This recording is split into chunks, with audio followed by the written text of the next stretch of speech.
Good morning, good morning, everybody. Welcome to another New York session here today. And what we will try to see. Hope everyone's having a Oh, what nice. we will try to. It's a Friday here today, and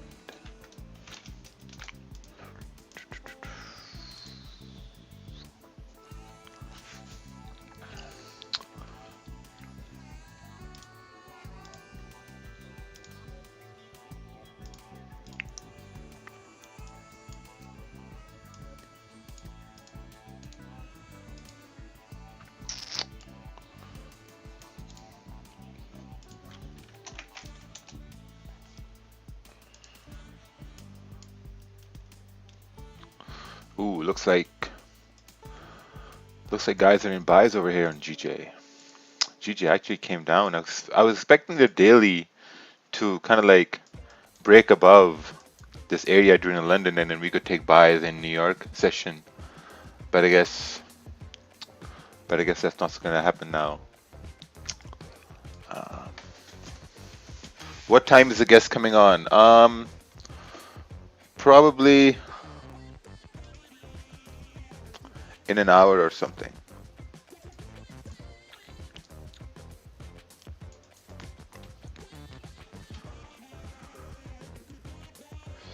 Uh, oh wow, look at that move. Figured this was a good move here in GJ.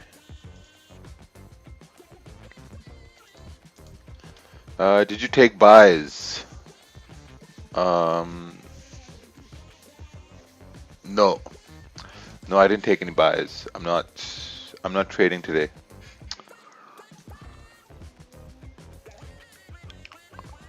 All right, what's this?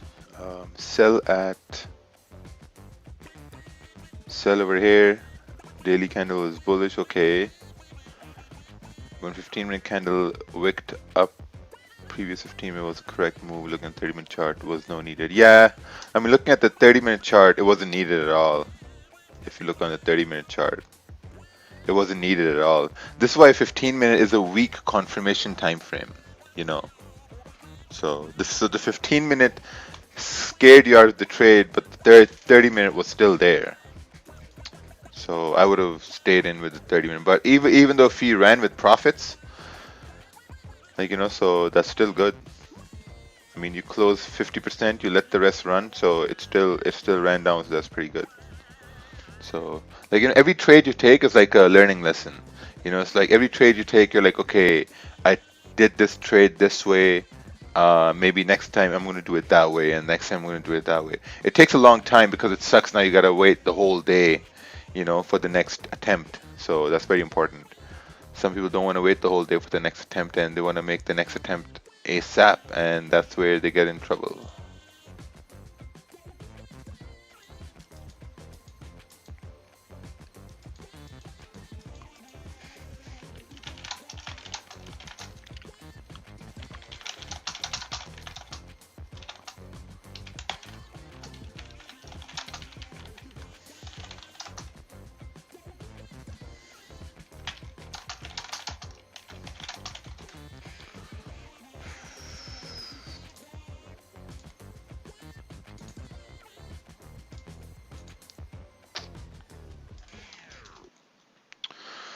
Okay, let's take a look at my favorite. It's going to be US 30. Kind of want to add US 30 over here. I wonder how do I add things over here. Oh, add symbol. US 30. US 30 is going in my watch list now. I've been watching it enough, so it's time to put it in my watch list. And we're going to check pre-markets. Actually, let's check this here first. We got CAD GDP, and that's about it. Powell speaking later on. I'm not going to be looking at charts for that, so it's pretty good.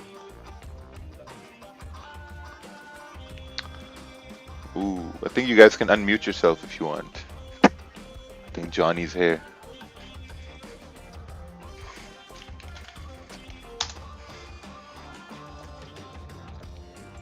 Oh, Hey, good morning.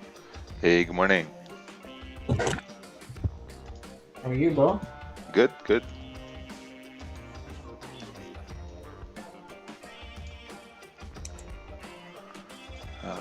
Let's take a look here. This is took entry. Nice. Such has been doing good.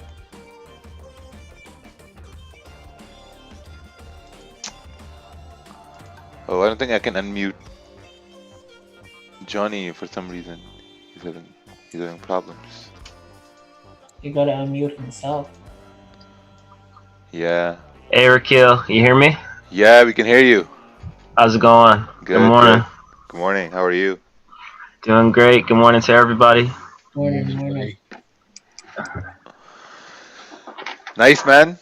So you're here. What a coincidence. Someone from football coming into trading world. That's just like I never saw that happening. Yeah, no, kind of just like my, story into to where I started. Just kind of the commitment with, being a professional athlete, but just kind of the work ethic. I've always kind of gone by, these three models of hard work, dedication, and heart. I've lived with that throughout my whole life. Started at a young age. First sport that Mm, I began with was mixed martial arts, and I remember right away that I there is something that whatever I participated in, I wanted to be the best at. And at the time, I was doing martial arts, and I knew right away that I was driven to be the best. I remember every day I would do 1,000 push-ups, 1,000 sit-ups, and 1,000 leg lifts every day. 1,000 push-ups. Yeah, 1,000 push-ups, 1,000 sit-ups, 1,000 leg lifts, and Oh, I am what? at the age of 7, and I remember my parents thought I needed to see someone because they thought I was crazy. But that instant moment was the time when I knew that, you know it took a lot to, if you want to be great at something, that you have to really put in the hard work. And the result was, I ended up becoming a second degree black belt in the sport of martial arts.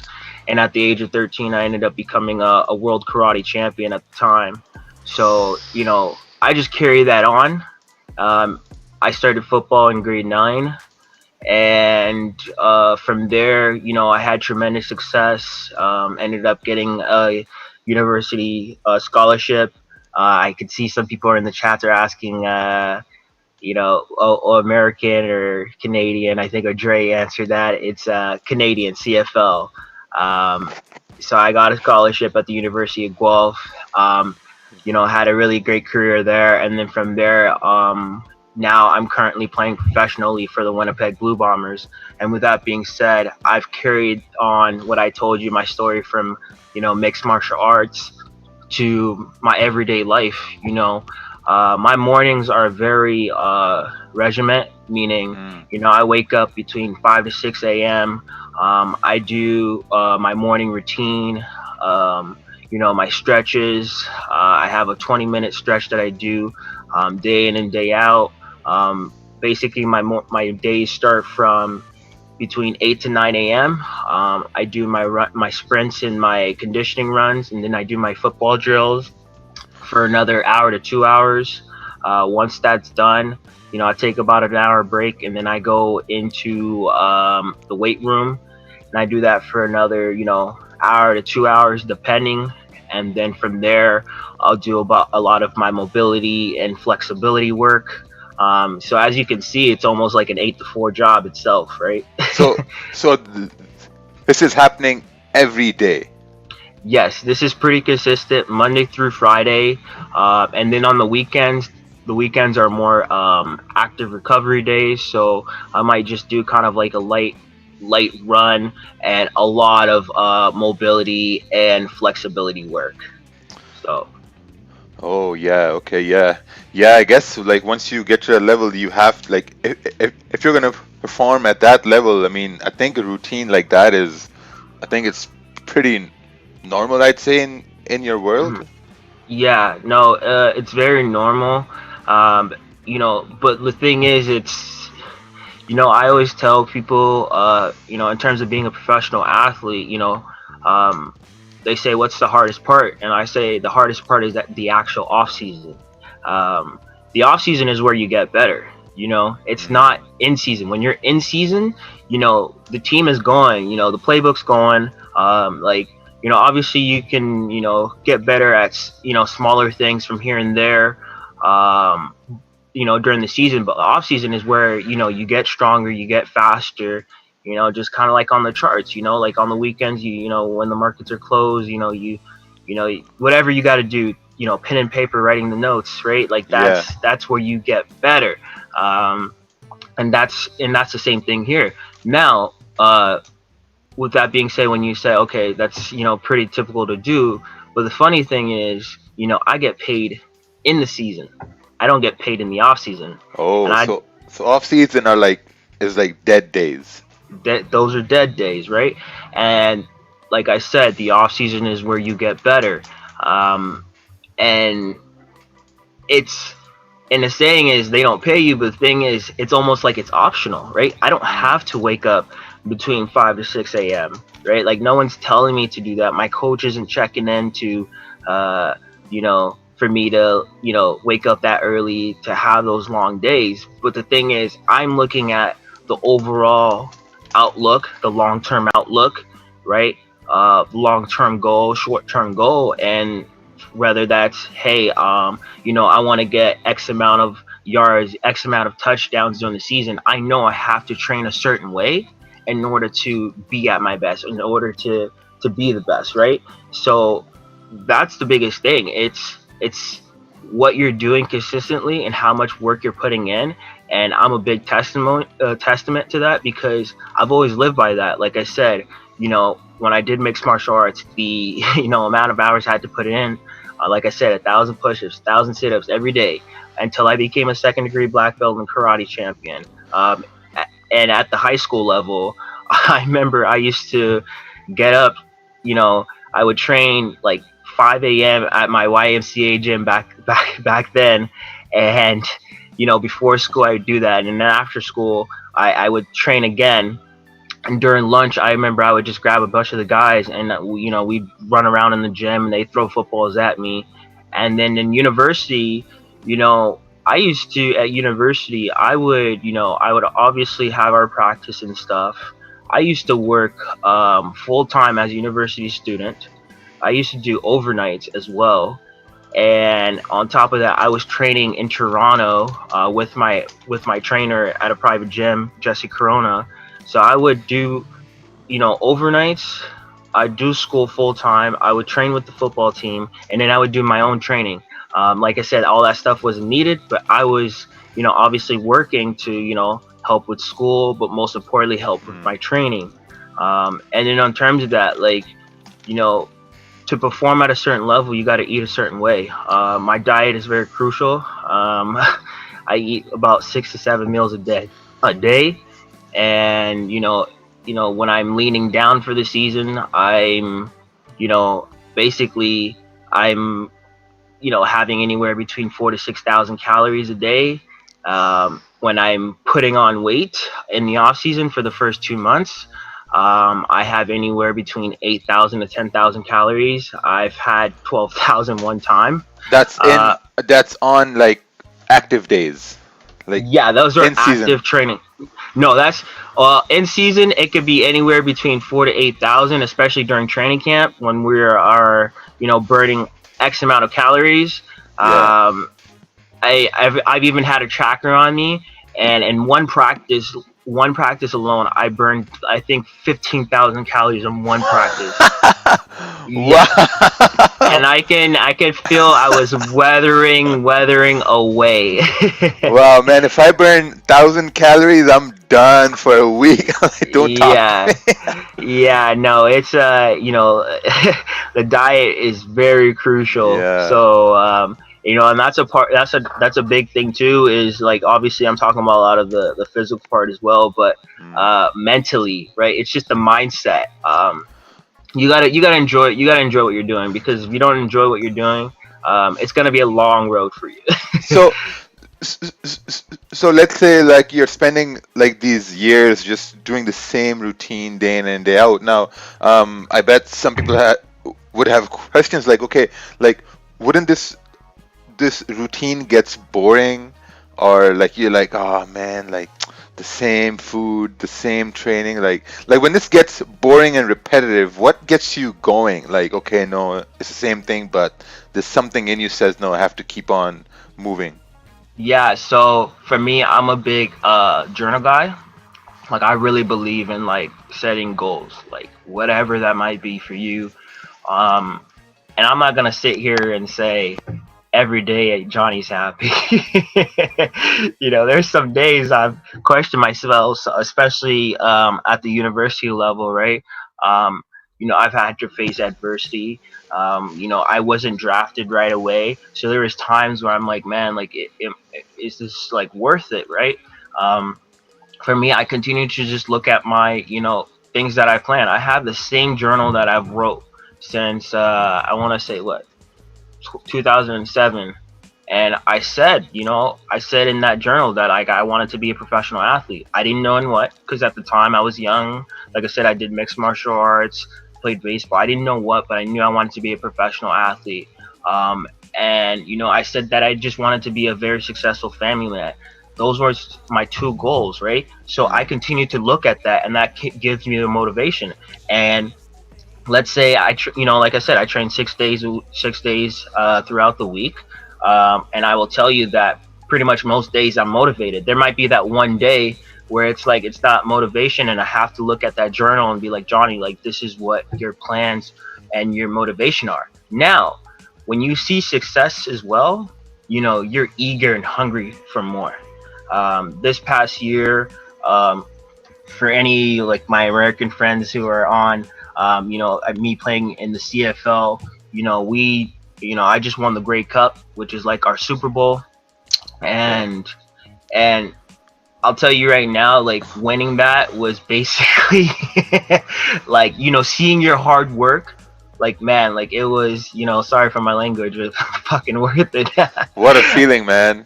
Oh man, and it right then and there, just seeing the joy of your teammates and everyone, and just the amount of hard work you put in. And I'll tell you this, like not even a week after, I was so motivated to get right back into it.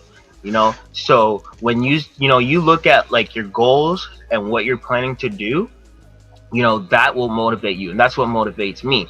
And also when you see results, right, like in the charts, when you see blue, whatever it may be, you're eager to seek more, right? So those are the key things that motivate me, especially when maybe I'm not having fun with the diet or whatever.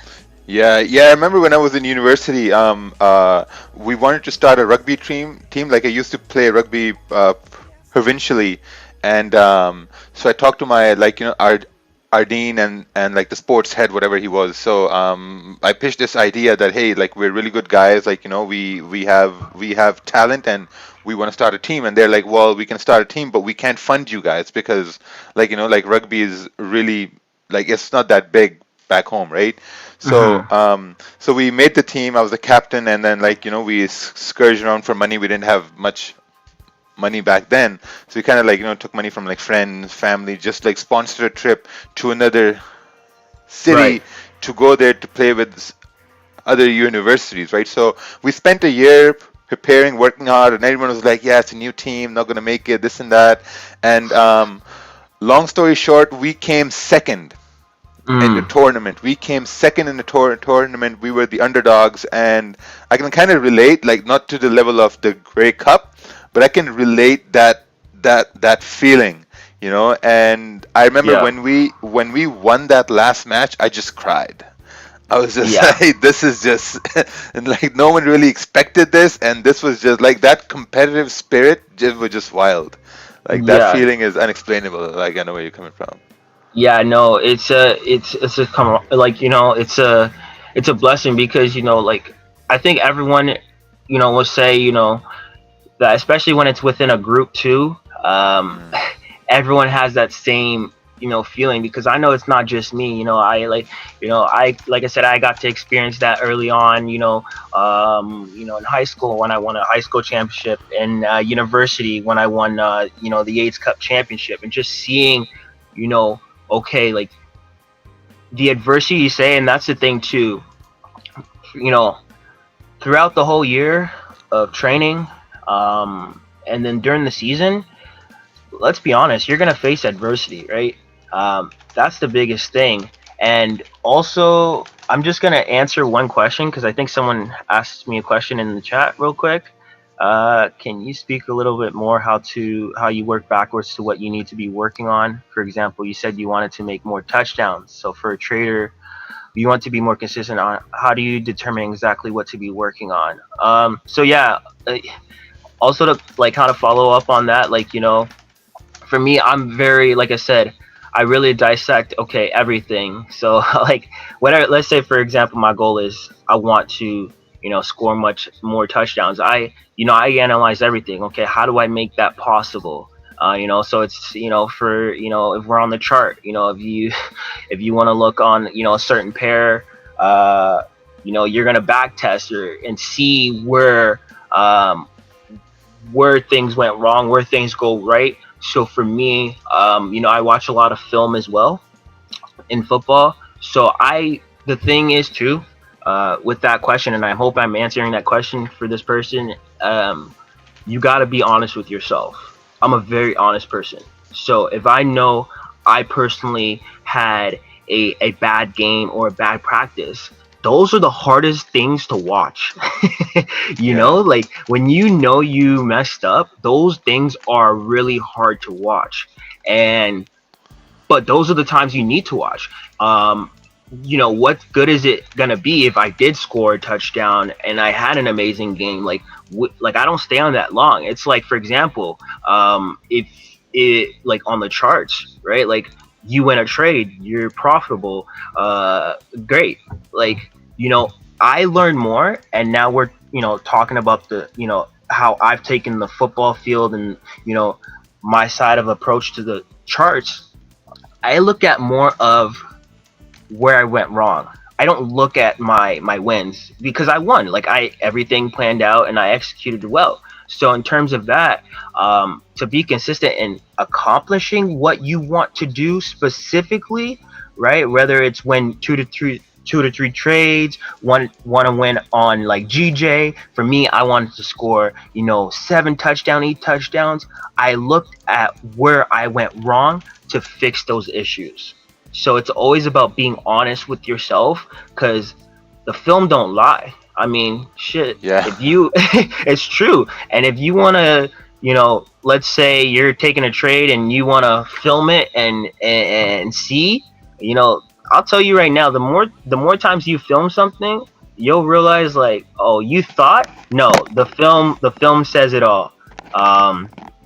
So I hope that answers that question. And then I got another one too.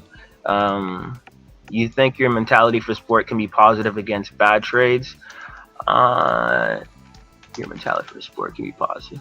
You see, so with that question, it's saying if it could be for bad trades. I'll answer this in 2 ways.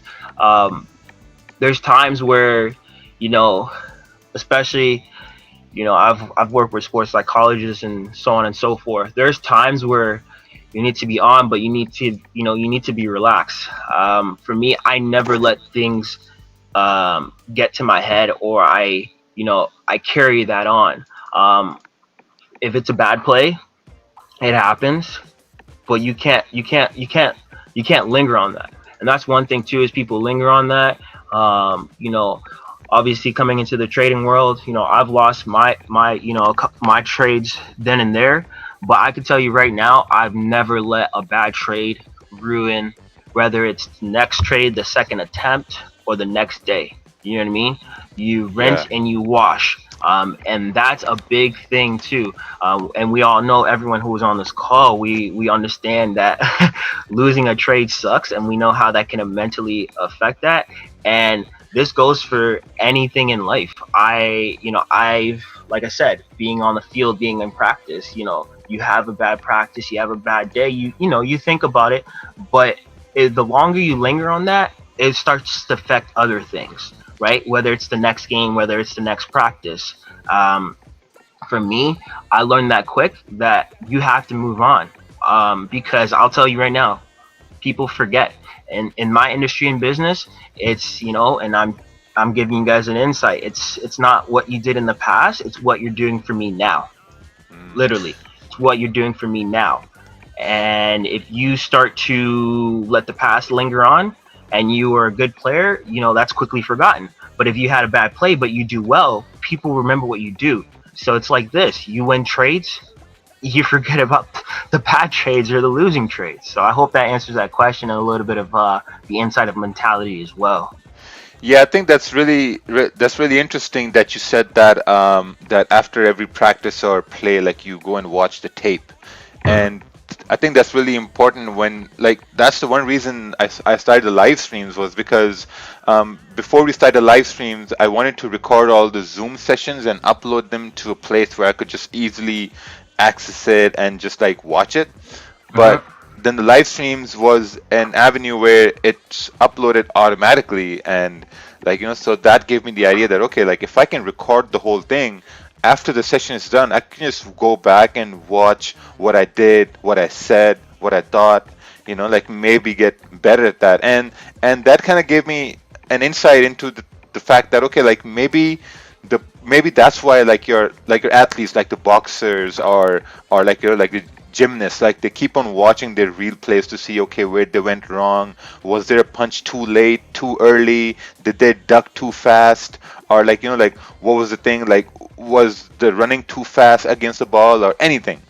So yeah, I Yep. think that really helps too. And I think like mostly when people take losses, you're right, like we don't want to look at those losses. Obviously like a loss feels bad, but we don't want to look at the loss and say like, man, I don't, like this is so embarrassing, I don't want to Yeah. look at the loss, I don't want to learn from it. And Right. yeah, you're absolutely right in that thing. Yeah, it's like I love when you show your history, and that's what I think we all appreciate is you tell it how it is, right? uh, how many of us will, whether it's we're talking to a friend, and whether it's a family member, and people ask, oh, like this is an honest thing. It's like how many of us, right? It's like, oh, like you're doing Forex, and everyone has whatever they have to say. You're not gonna show them the red. Yeah. Like you're not gonna show the trades that you lost. You're gonna show them that the trades that you won, and you're gonna show them that's the blue. That's reality. People like seeing the pretty, right? It's like me. If someone asks me like, "Yo, Johnny, can you show me a highlight tape of your football?" What, you think I'm gonna show them the bad Yeah. practice at on the Tuesday? You're like, I got you, man, I got you one net. Right? Like it's the one that I fumbled and stuff. No, like people don't like seeing the bad or the ugly, right? Whether it's up to you to show that to them or not, it's up to you. But when you have to self-reflect and check, you have to be honest with yourself, right? Do you really get better from the things that look pretty and stuff like that? No. I'm telling you right now, you will get better, whether it's in trading or whether it's in life, at being honest to yourself and looking at the mistakes. And then also, to answer someone else's question that asked, you need to have a solid mental state. But what happens when you are feeling mentally off? How do you train in poor mental mood?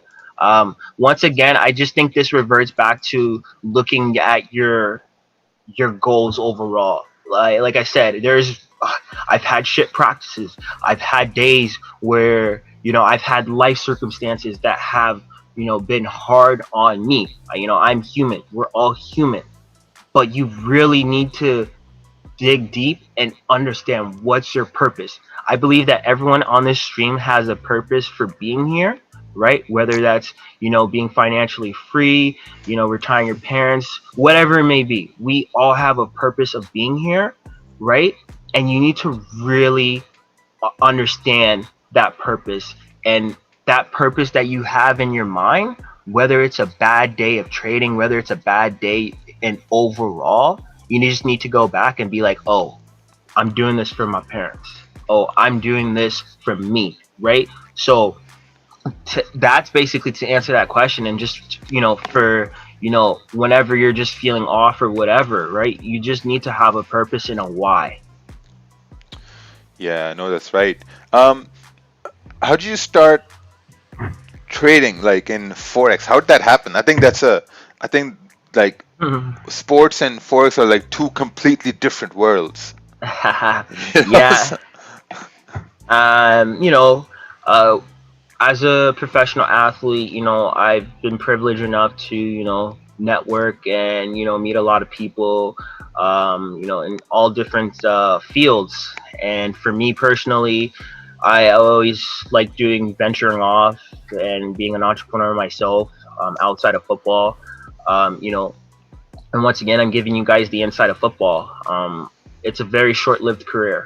Um, I'm 26 right now, fairly still young, but by the time you're 30, you're considered old in football.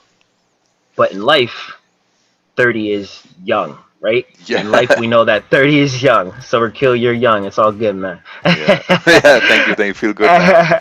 um, but in football, that's a very tight window, and guys will be in the league for 10 to 12 years and retire around that age. And unfortunately, some guys don't know what they're going to do right after. Obviously, I've been blessed to meet certain people and have certain mentors and being able to talk to them. And I really wanted to own on something that I can be okay with once football's done. I started looking into other avenues. And like I said, use your resources and use the people around you, because you never know what's going to happen. So another thing I will say is being open-minded. Mm. I've been open-minded to everything, and when I say everything, I mean, I don't care if you're a 14-year-old kid or whatever, but if you're like Johnny, you should look at your technique on this. I'm gonna listen to him. Like, that's the thing, right? Like, people are like, yes, you want to learn from people who are obviously have more wisdom and knowledge, but you should be open-minded. And it's funny, but the person who actually introduced me to Forex in particular, who's on this stream as well, Jerry Fraser, he started talking to me because I told him, hey, I wanted to understand more of the financial world. And that's how it kind of started. Yeah. And for me, whenever I get into something, like I said, I really want to excel. But for me, I need to see the opportunity. So whatever sport it was, I saw the opportunity of, hey, I can probably go somewhere with this, with foreign exchange. Same thing. I saw the opportunity of this. And the reason why I actually fell in love, with foreign exchange, and trading, was because the mindset and everything that I learned on the field and bringing into everyday life has reflected on the charts.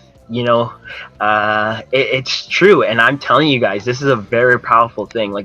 I hope you guys understand. Like, I don't care if you're an amazing trader or a bad trader, just the mental mindset alone will change your whole view on trading.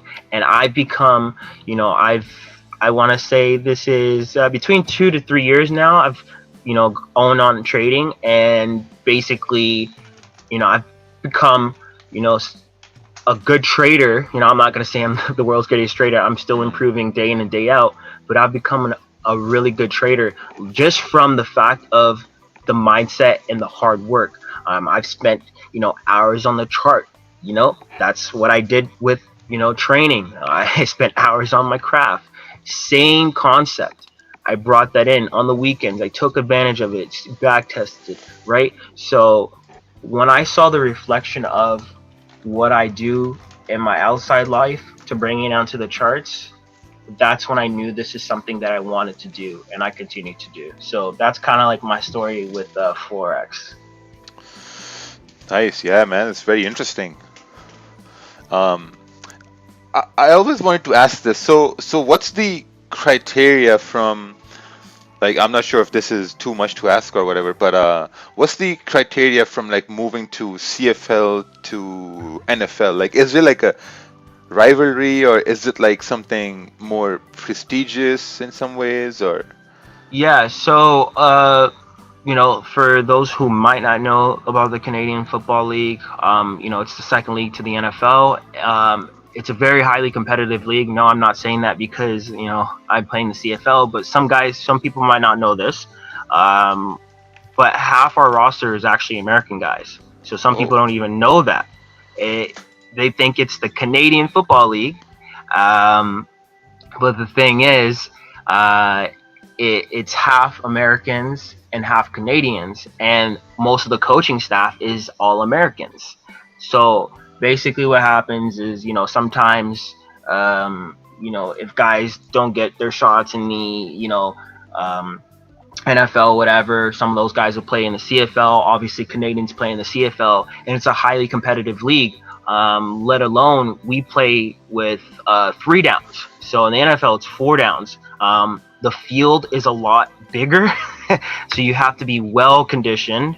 From side to side, width and lengthwise. These the scores are like 40 to 40, 50 to 50. And basically, guys, get scouted from the NFL. There's no rivalry.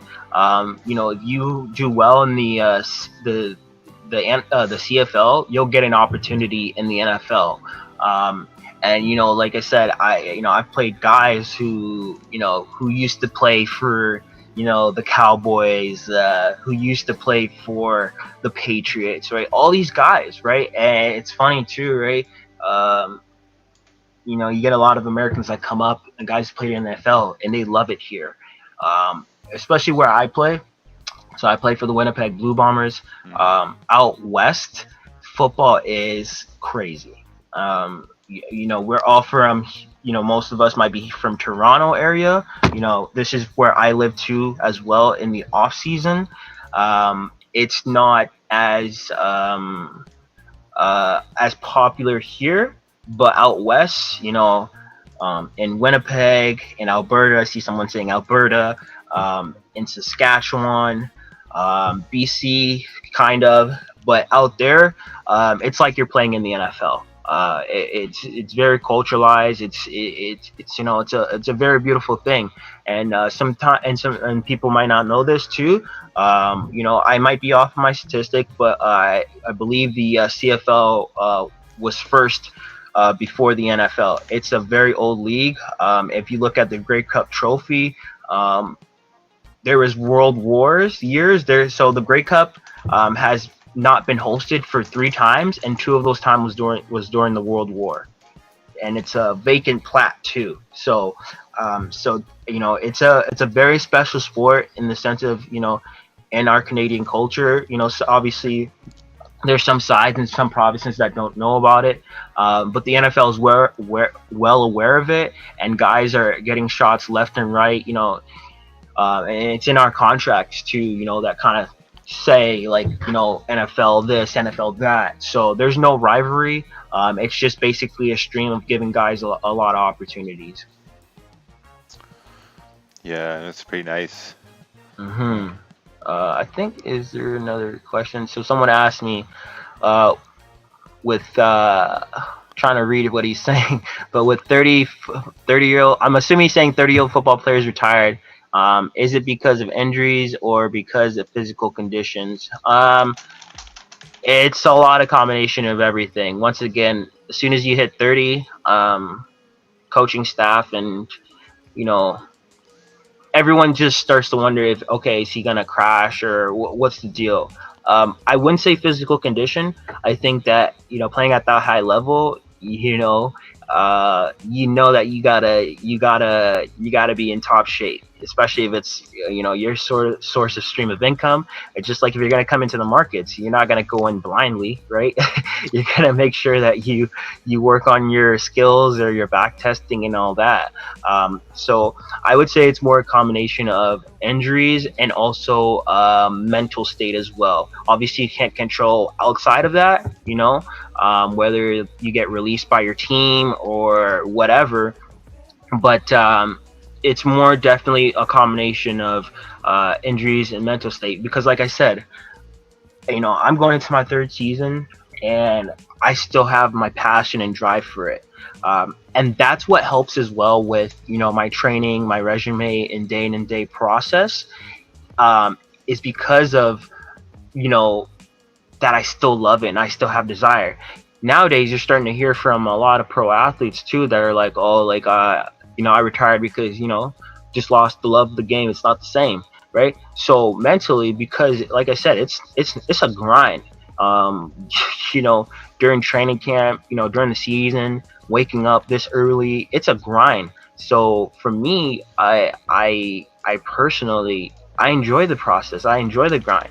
I think the moment that I start to not enjoy it as much is when I start to reevaluate. Okay, like what am I going to do? Is this something that I want to continue to do?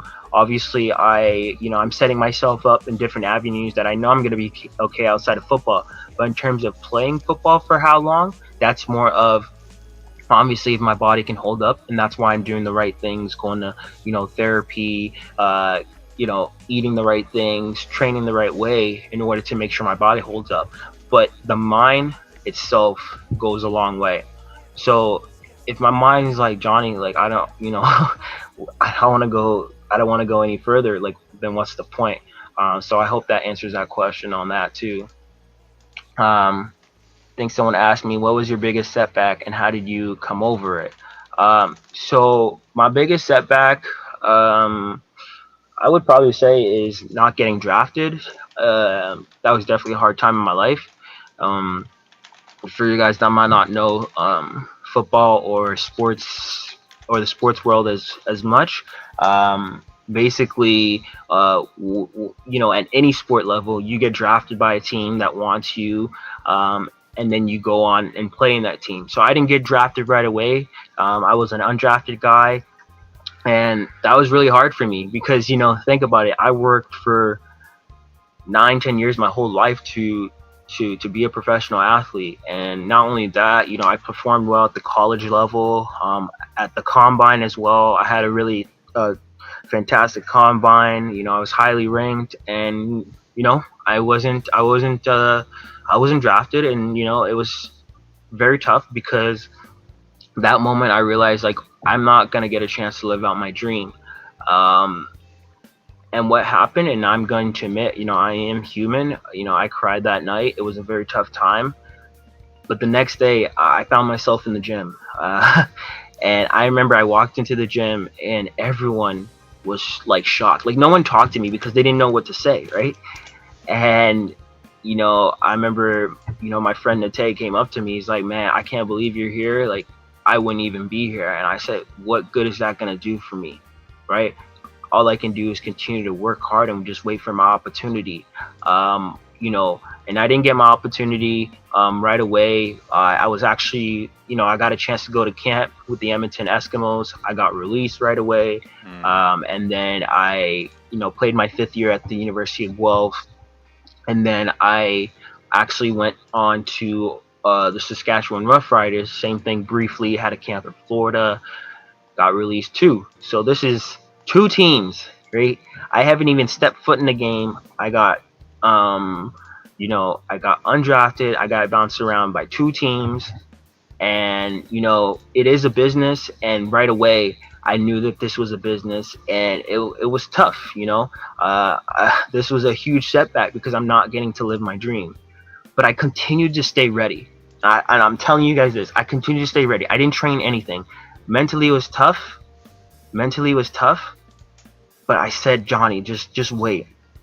And I got a phone call from the Winnipeg Blue Bombers. They had an injury. They told me to come in, and when they tell you have an injury, you're almost like a body. I'm telling you guys the dirts of the league and how it is.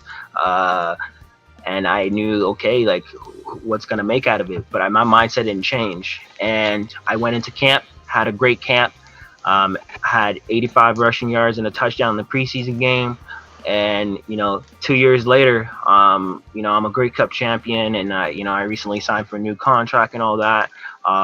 But to answer, your setback, my setback, and how did I overcome it, I continued to just stay ready and wait for my opportunity. And I got my opportunity and I seized the moment. And that's the thing too, is when you keep, you keep getting, dropped to the ground, how are you going to respond? Are you going to, are you going to stay on the ground, or are you going to get up? For me, I said I wanted to get up, and I didn't let that get to me. And, that's how I handled that setback. And then I think someone asked me what's my favorite team to play against. I always love playing against the Hamilton Tiger Cats, which is actually in our area, just because of a big fan base here, and basically, just the rivalry. So it was nice to beat them in the Grey Cup. That's awesome. Yeah, yeah. I think losing it goes the same way. Like when you're trying to trade, when you're a new trader, you're coming in and like you've read about these strategies and things that work, and you start trading and you start applying these different strategies, and then you find out that they're not working. Like Right. like you keep on losing, or sometimes what happens is like you've maybe had good 3 months of wins. No, actually Right. 3 weeks of wins, and then 1 week, just something bad happens and you just lose everything. So I think you can't let that small like a week or maybe like 2 3 days of losing just like bring you down and say, oh yeah, you're a bad trader, you don't know how to Mhm. trade. Because I talk to a lot of people every day, and like most problems people have is like, okay man, listen, so I had a profitable month, but then this week I just sucked, I can't trade, this is so difficult. And I'm like, okay, just look to see why did that happen. Like if you took all those losses, or like if you failed, why, what was the reason? Right. And mostly the reason is always is like, oh yeah, I over traded, I over risked. um so you're right, like you can't really let one day or 1 week just like bring you down, because you've worked hard, right? You've worked hard to be where you are, and you know what your capability is, right? Right. So it's the same thing. Like if you didn't get drafted, it's not like it's the end. Like I think in the moment we feel like this is it, this is Yeah. all done now. Yeah. No, it's true. It's just like in the moment, you just, you feel like everything getting sucked out of you, like and like trying to relate to everyone here too. Like we've all had maybe a losing trade, a losing day, or a losing week, and it's not a good feeling. And that's when I come to tell you guys, like the film don't lie. Um, I look at more of the things that I've done wrong and the things that have gone bad as opposed to the Mm, good things, because the thing is, you should expect a good thing. So like when I got my opportunity, to have my first career start, to get my chance with the Winnipeg Blue Bombers, when I shined and exceeded, that wasn't a shock to me. Like I told you, like what did I constantly say, guys? Like I worked hard. When I fell down, I got back up. I went to my training. I continued to do it. Right. So, like you said, it's not the be all end all. Like you said, Rakeel, you know that you're capable of doing it. That's not the issue, right? So I like me doing what I did, right? That was not like that. That wasn't a surprise because I knew I could do it. Okay, I did it, right? But it's in the circumstances of when something goes wrong or you fail or it yeah. doesn't go the way you plan, right? When it doesn't go the way you planned or you fail, what are you going to do? How are you going to respond? That's the mental issue, a mental barrier that a lot of people struggle with, whether it's in the chart or in life. Even to this day, like being a pro athlete, I see other pro athletes struggle with that because that's a hard thing to go to. Like, do we all really expect to go in life on this perfect road? No, right? I'm telling you, I've become a better person, just from the adversity I faced in life. Like I said, I've faced a lot of hard times, um, but I don't think I would paint it any better or any other way. People ask me if you can go back and change things, such as like of like you not getting drafted. Like no, because it makes the story and the winning that much better. And because I realized that if I can go through that, and that's the thing too, it will also make you physically, mentally, and emotionally stronger as an individual. Because I went through so much bullshit, you know, uh, now when I face other obstacles, I just reflect and say, hey, well, if that happened to me, then like, and I am here now and I'm seeing this door, like, what means I can't beat this door as well, right? So that's a big thing. Obviously it takes time. It's something that you just have to train yourself. So every time you have a losing trade, how you got to be honest with yourself. How do you respond? Some people might just freaking rip off their cord after each laptop. I don't know, right? Whatever the way you respond, like, you just have to every time next time you have a losing trade or whatever it may be, you have to just evaluate, like, okay, this is what I did last time when I freaked out. What I'm gonna do is I'm gonna make sure I don't rip out the cord. Like, for me, so from my experience during the chart, when I have a losing trade, so I journal a lot. Like I said, I'm big into journaling. So whenever I have a winning trade, whatever, I just mark it down. I put it in my journal. One thing I notice, and I'm honest with myself, anytime I have a losing trade, I don't like to journal right away. I'm just like, man, like, and then like the next day I found myself journaling it. It's like, okay, right? But in the moment, it's so hard. But now I've gotten accustomed to, if I do lose a trade, that I just journal it right away, right? So it's those kind of things, just kind of correlating it and being able to, in the time being, to not let those things linger on you and just know that you're going to be okay. Because like I said, on the other side of things, when things are going right, it's that much sweeter because you faced a lot of bullshit and adversity.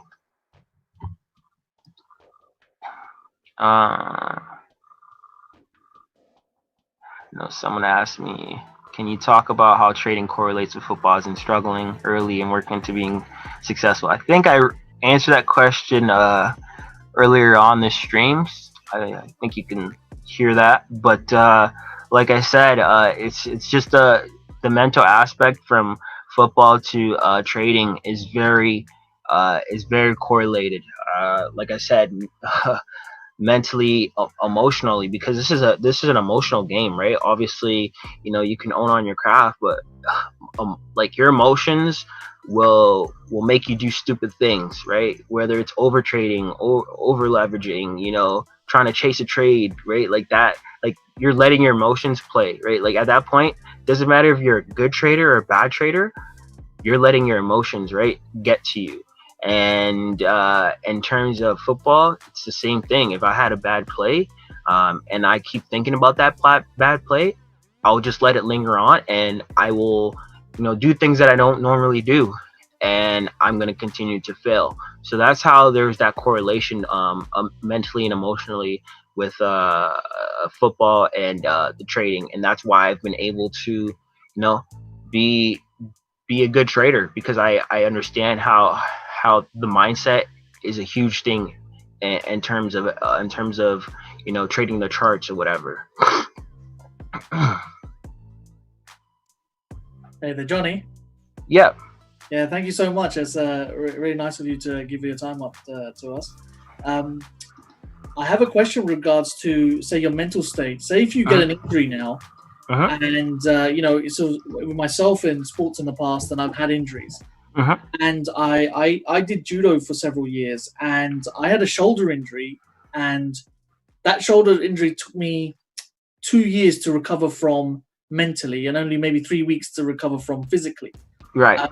What's your process, as in you get an injury and you can't train at that same level that you were doing?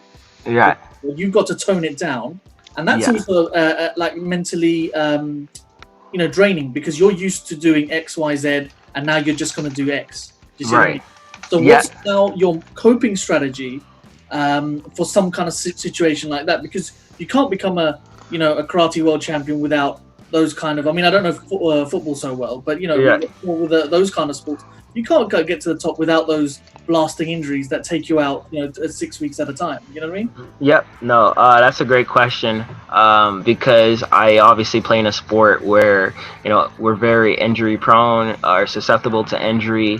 And another thing that, like I said, I faced so many different adversities and so on and so forth, and I have experienced injuries, especially like my last year, university, my fourth year, which was supposed to be my combine and draft year.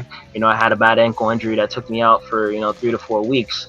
And like I said, that's a great question, because when you are, especially, you got to think about it too. My legs is what makes me money, right? So not being able to use it's unfortunate, right? So for me, when I get into those situations, especially in terms of injuries, I really take that approach that I would to the gym, or I would to the football field, into my therapy sessions. And as you guys, some might know, like when you're in injuries, all the little physical tools, all the little exercises that they put you through, it's repetitive and it gets boring, and it's like, like, am I even going to get back to 100%? Basically, when I'm in therapy and I'm hurt, I approach it as if, I would be in the training facility, or if I am healthy. My approach and my attack to that does not change, because I said, okay, this is what's happening now. Not only do I want to, get back and do what I was doing, I want to heal everything, and I want to be better and stronger. So another thing too is, every time that I get, hurt, or I have an injury or setback, I tend to come back stronger, because one of the things too that, because we go, we just go, that sometimes we forget about the little things or the finer details. I remember that in university, my second year, I pretty much tore my glute muscle, right? I'm like, what? I realized, my hips, were very stiff. I had issues with my ankles and stuff. Basically, I had to, like, dissect everything. I had to, put mobility through my hips. I had to mobilize my ankles and everything. All that, right?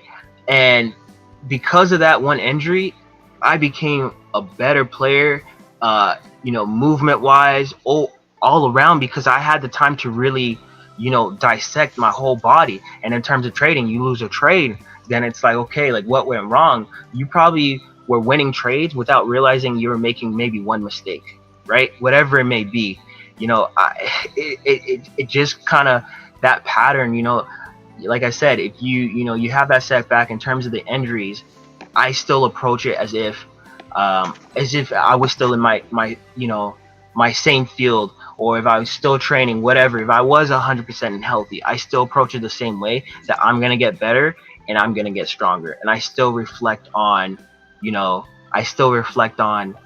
if what my long-term goals are. That's the biggest thing. I hope that answers that question. Yeah, thank you kindly. Thank you very much. No worries. Yeah, nice, man. This was a good refresher here. No worries. I'm glad to be here. Yeah, I think we're gonna do so Fridays are gonna be official guest Fridays. Someone asking, how fast are you in 100 meters? That's like asking a powerlifter, so how much do you bench? Oh man, that's funny. Yeah. The how fast you are, how strong you are, I'll tell you that right now. That doesn't matter on the field or at all. It's that'll only get you so far. You got to be well rounded in everything. So I'll let you look that up on Google or whatever.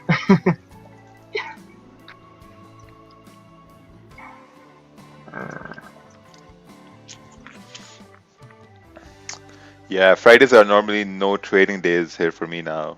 I've made it a conscious decision to just let Friday be just like whatever, like a write-off day. So Friday is I just don't take any trades. Fridays is when my weekend starts. I know I'm gonna wake up, I'm not gonna take any trades, there's no stress, there's no like like enter anything, something, nope.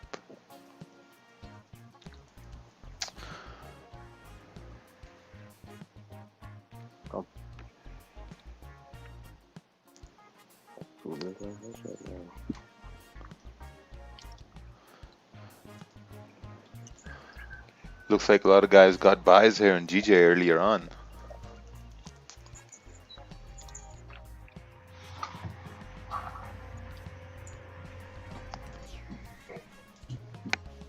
Yeah, that was a good trade.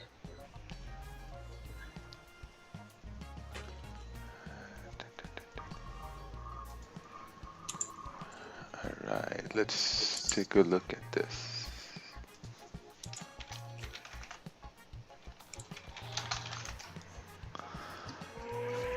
Um, oh, someone's got the vacuum on.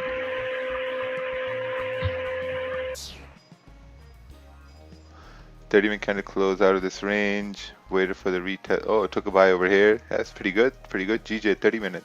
Yeah, I think a lot of buys got from this point here too, down here. I was the only one watching from the sidelines. That's fine, bro. It's Friday.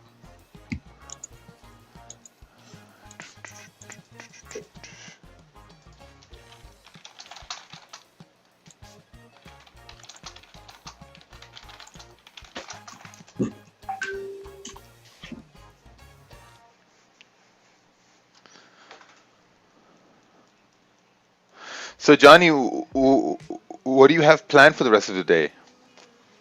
What do you do on Fridays? So Friday's still another training day for me. So in about a couple hours, I will head to the field and start doing my conditioning, and then some of my football work, and then I will get into the weight room, start to tailor down, and then from there, usually on a Friday too is another day because the market closes and stuff. So I'll kind of evaluate some of my trades. Yeah, that's pretty much it. And then kind of like I said, I'm very biggest thing is I'm big into planning and organizing. So Friday is another day too where I start like kind of looking ahead for the weekend and next week as well. But yeah, for me it's kind of wrapping up my training, Yeah. and then from there, like I said, I like to also look at a lot of my journaling as well, and look at all my results and why I took certain trades and stuff like that. So I'm looking at this thing here. Are you still playing? Like, is that still happening? Well, we all know that there's COVID right now. Yeah. So right now, crazy enough, I actually should be. I think my second preseason game. So as you can see, May 24th, we were supposed to play the Edmonton Eskimos. So everything has been postponed. Okay. Right now. So the sports world is being affected by COVID, unfortunately, and I'm obviously experiencing that. I was supposed to be 2 weeks into training camp and everything. So right now, everything's delayed until further notice. September is basically September 1st. Is a potential chance that we might play our season. We don't know yet. So we're definitely going to have a shortened season right now. So right now, it's just once again facing adversity. I'm training without knowing if I'm having a football season, but still staying with the goal in mind and an intent that I will be ready when the chance comes. Yeah, we're gonna get this corona out of here. Exactly. I can't wait. Yeah. Well, man, it was really nice having you. I really enjoyed it. I'm pretty sure like a lot of other people also enjoyed like a different perspective of a pro athlete coming into trading. I think it's the same mindset. Like you can't let a defeat like really put you back. Like you have to have like a very winning mindset. And I think the winning mindset, it's not to the fact that, okay, like I took a trade and now I'm going to go extra hard at this trade. No, it's like you're going to keep the same pace, Right. right? Yeah. So I think in the sports too, like you don't want to overexert yourself knowing that you might get hurt just because you fell in one practice or whatever. Exactly. It's the same thing with charts, and that's why, I really love the correlation between the two. And like I said, I've been able to bring a skill set and a mindset from, my sport. Like I said, obviously it's led me to, trading in the charts. But it's just going to show you how, that has taken me to, my everyday life.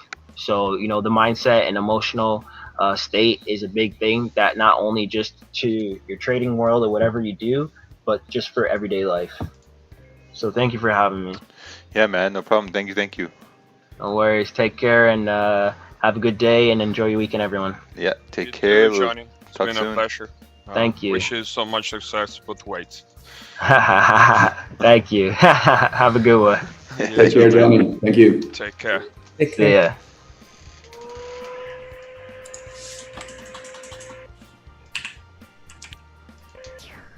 There are a lot of people talking about USD CAD sells here, and I was just looking at USD CAD on my other screen, and it does seem like it's coming down. It does seem like it's also coming down to a very strong support. I think sells on USD CAD now is going to be very late. I think you might want to wait for USD CAD to come up to create some sort of a minor resistance and then continue moving down. Because you're too late for sells now. I think sells are right over here with this candle. How much was this? 10, 12 pips. Small range, right? So now it's extremely small because it's right down there. FX auto trade, is it trustable? I don't even know what that is, so I can't comment on that.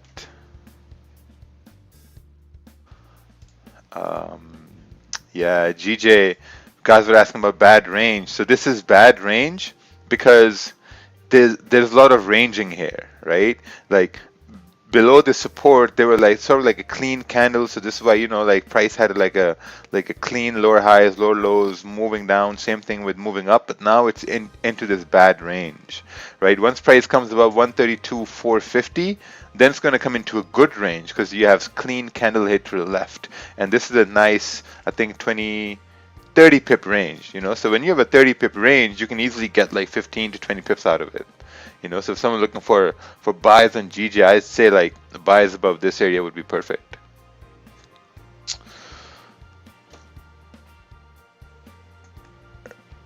Raja, when Uncle Ted was your mentor, how long under his mentorship did it take you to become profitable? I think I was profitable from day one.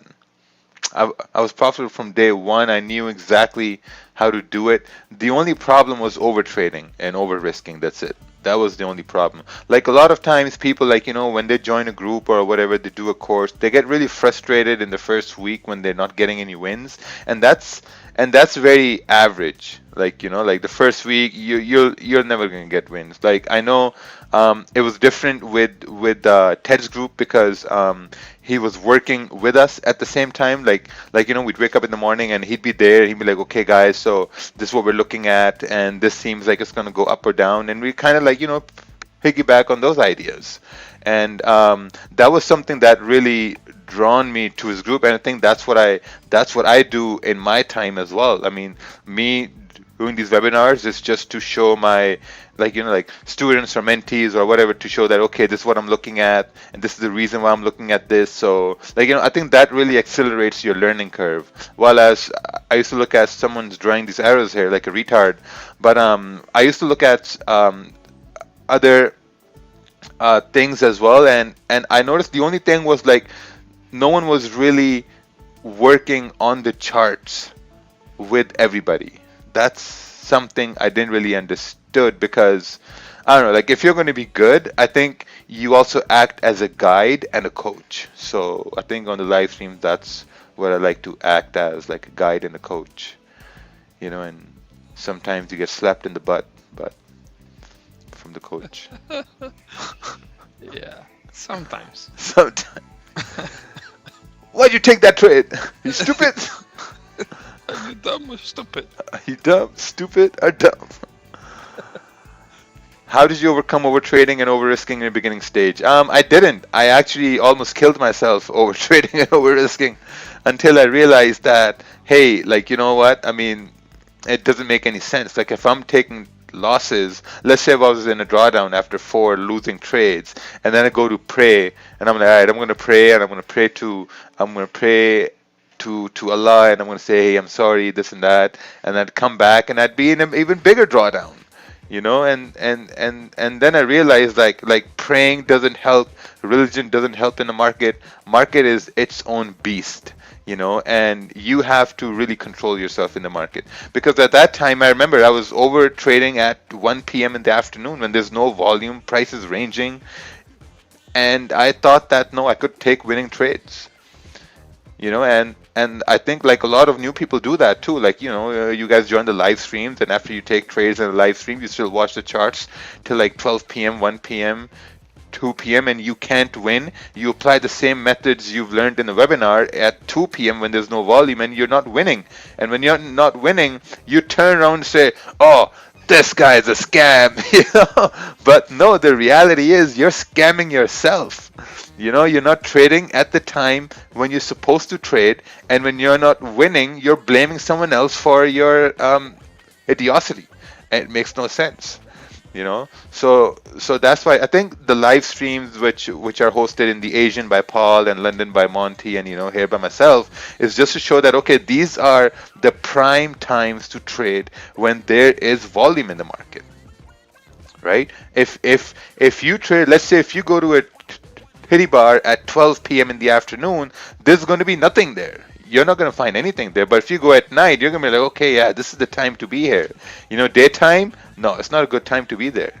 You know, so like, so you really need to understand when are you coming through the charts. If you find yourself looking at the charts in the afternoon all the time, you got to stop that, because then it's not going to work out a lot. So you know, you have to be really cognizant of the time you really look at the charts.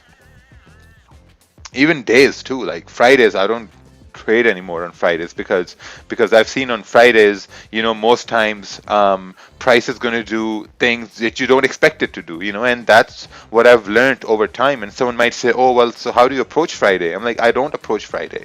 Friday is like that dog you don't want to approach, you know, because sometimes it's in a good mood, sometimes it's in a bad mood. Idiocity isn't a word. Yeah, it is. Idiocity is a word. Idiocity. Yeah, it's a word. Extremely stupid behavior. Yeah. Oh, it's idiocy. Oh, yeah. Whatever. Yeah. I'm an immigrant, so it's okay.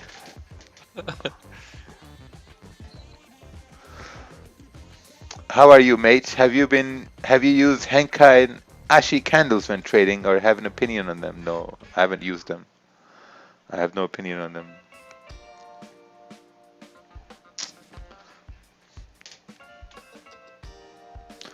Man, whoever's in buys in GJ from like 132, man, you're doing good.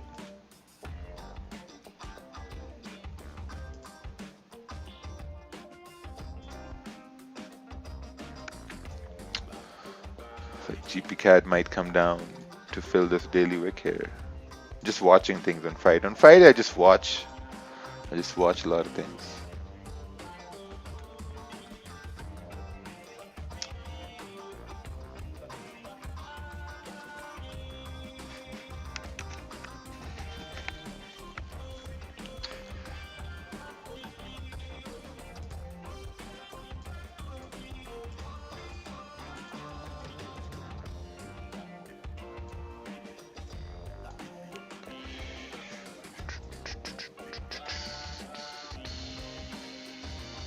Thoughts on US 30? US 30 is ranging. US 30 is in a 150 point range. And yeah, it's just ranging. There's no trades on US 30, it's just ranging. You know, you'd want these levels to break for a price to come down over here. Or come up over here.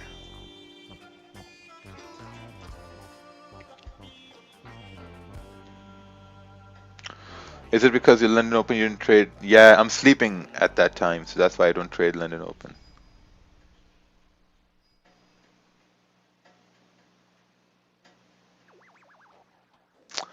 How did you know Ted? I know Ted just like you know me from Instagram.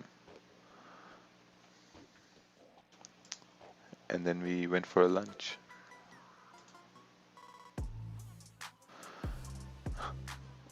What is your recommended time of day to watch the charts or plan the trades? When there's volume, like when you have market opens, like at this time is a really good time to look at the charts. Someone asking about EJ buys. Yeah, EJ buys are there. The 30. I was actually watching this. The 30-minute candle closed bullish. You expected this one to continue going up. Looking at the 15-minute, it's just not happening. It's just kind of like respecting this minor resistance. It's very tough, very very tough. So, like, when things of this nature happen on Fridays, I just kind of like sit back and just say, yeah, I'm not going to force anything. Just relax. Stop loss below bullish candle. Yeah, same thing, EJ it's not doing what we'd want it to do. Can you explain what you need to trade Forex on TradingView? A brain and eyes. What else do you need? There's nothing special. When you have a win, do you trailing stop or close manually? Close manually. Yeah, manual close. It's pretty good. But seriously, what else would you need to trade on TradingView? Oh, man.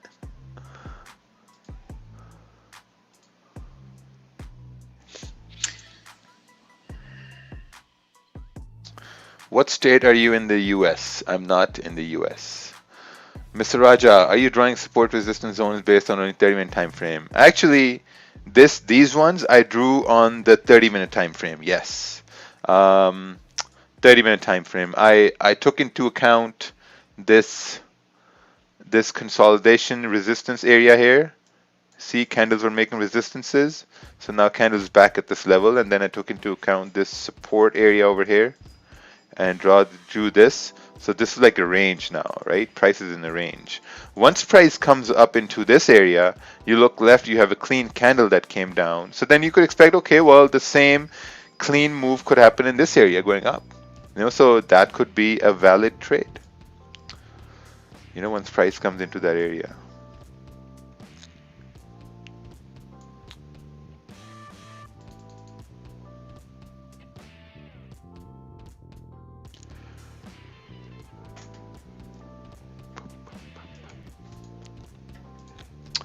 What are your thoughts on your GBP? I don't know. I don't know, really. I have no idea. My thoughts on your GBP? I would say send a chart, but it's a Friday, whatever. Your GBP looks like it's coming down to a support area, possibly like a minor support on the 15-minute. And if it's coming down, it's making a low. So you'd want this to create like a minor resistance for it to continue moving down. Am I the only one with 2.5 spread on GJ? Possibly. Possibly. My spread is like 1.2. 1.2.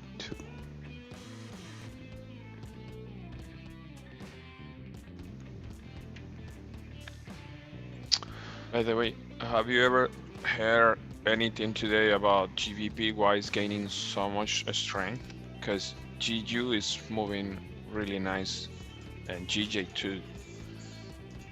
So I was looking at Forex Factory. It doesn't show anything. Yeah, maybe the dollar is weak. Let's see what gold is doing. Is gold moving up here?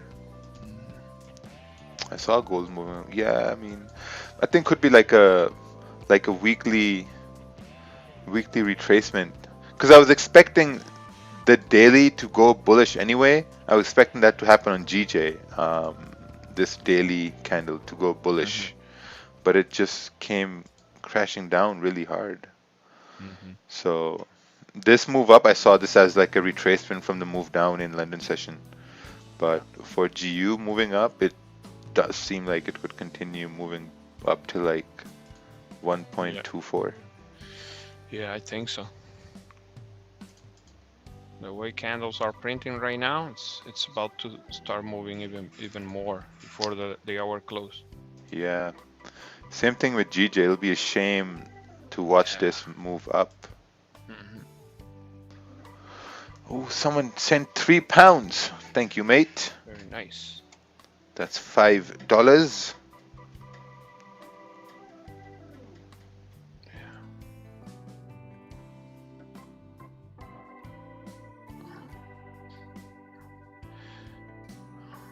I was not going to trade, but I took a trade on GU for this last 10 pips move. Actually, it's 12 pips. I'm gonna close now.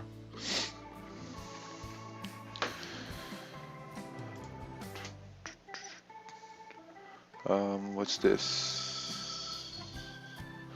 Daily wick fill rounded down. Entry, 5 entry break of top wick. Gonna close 30-minute. Nice. Made a slight change to my analysis. Yeah, it's gonna get very tricky for your JPY to continue bullish, so you have to be careful with that. Should we wait for candles closes? Yeah, here's the thing with GJ, right? Here's an idea. If you're looking for buys on GJ, I would say your stop is probably gonna be below, like probably gonna be around here, like around 20 pips. You know, aggressive stop is gonna be around, like let's say here 10 pips below this 15-minute candle, which is about to close, and New York open is about to happen soon. Yeah, I think that aggressive stop might be way too aggressive because the next candle can wick down and possibly stop you out. That's why safer would be down over here. But at the same time, you'd want this candle to close above this area, 132.450. Because if you have a candle closing up over here, then you can expect the next one to continue moving bullish.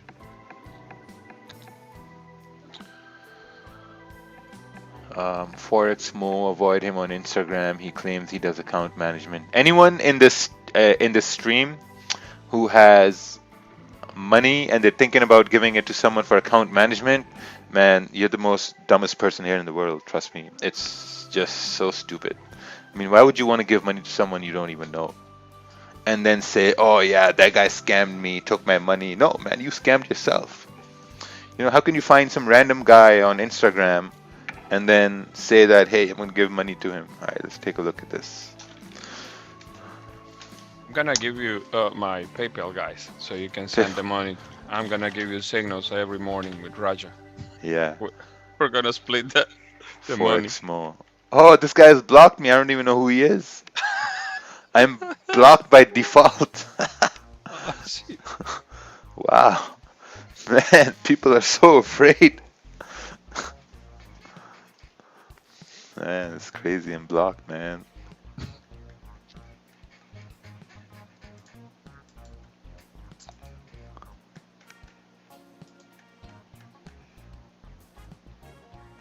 Do you pay commission besides the spread on broker? Yes.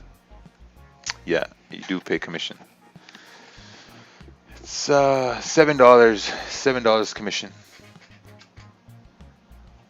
Round trip.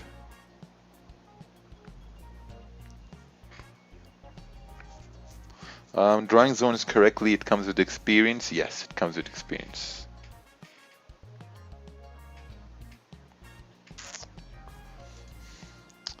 Yep, looks like GJ is going to continue moving over here. Yeah, man. It's pumping. Could be a nice stop here, like 10, 11 pips. And continue on to like 20, 25 pips.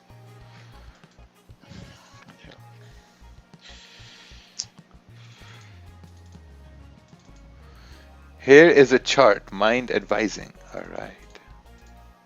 Let's advise you on this chart. This is, oh, got stopped out there. Oh man, took a trade after candle close, and this candle close bullish. Yeah, lucky, unlucky. So I guess now you have to see that, okay, how could you have taken a second entry? You know, I guess that's what you have done. Could see how could you have taken the second entry. There's nothing you can do if you get stopped out. That's just, it is what it is. And then you got to look back and see how you could have, you know. Some people in the comments area here left a WhatsApp number under the name of Brenda, inviting people to invest with her. Not. Yeah, all these investing ladies, they're everywhere.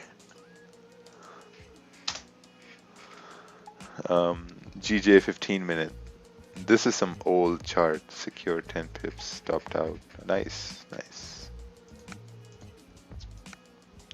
Yeah, Kervin, I think we're going to continue till 132.650.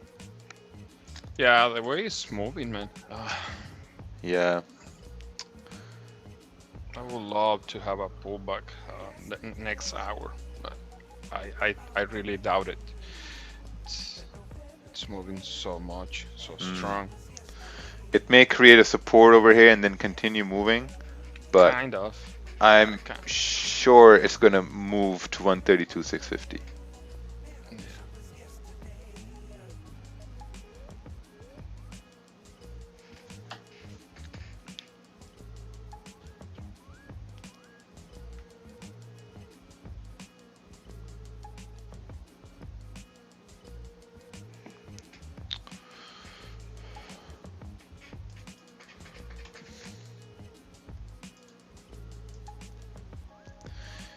Yeah, so this will be a great trade idea. See, now the stop is getting bigger and bigger.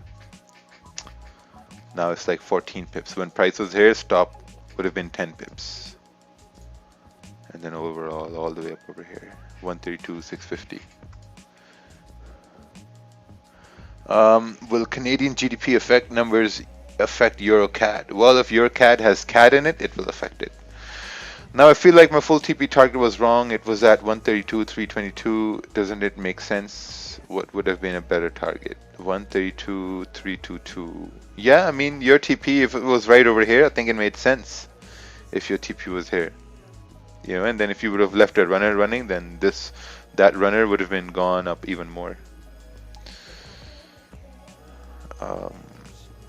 What's this? Now I'm like, man, I should have leaving a runner run. Is there a percentage you would recommend on your? No, it's just like if you want to leave a runner running, you leave a runner run. Basically, it's about it. When you close, this is the thing. Whenever you close a position or whenever you close a runner, it means that you are accepting the profit, and you're also accepting the fact that after you close the position, price will continue moving.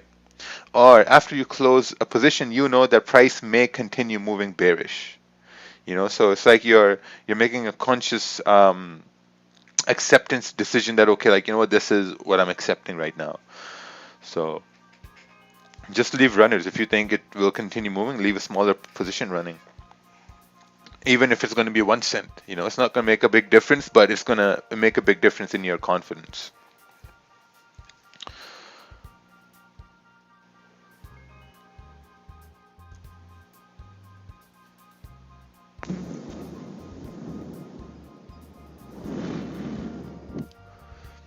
If you're starting off with a small account, say below 1,000, how to ensure that the commissions don't eat out of your profits? Commissions never eat out of your profits. You just have to choose the right lot size. Does anyone know when Trump press conference is? No, not really.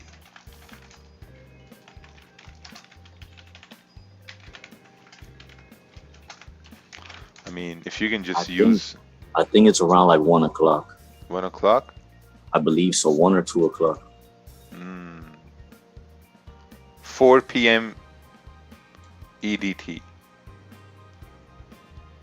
Yeah. Yeah, my FX book says in 6 hours, so 6 hours would be 2 p.m. Eastern.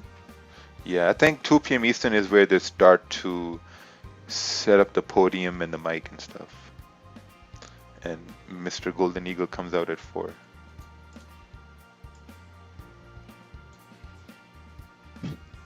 Mr. Golden Eagle. That's a nice one. Yeah. The White House. What a simple website, man. Looks like someone built it on WordPress.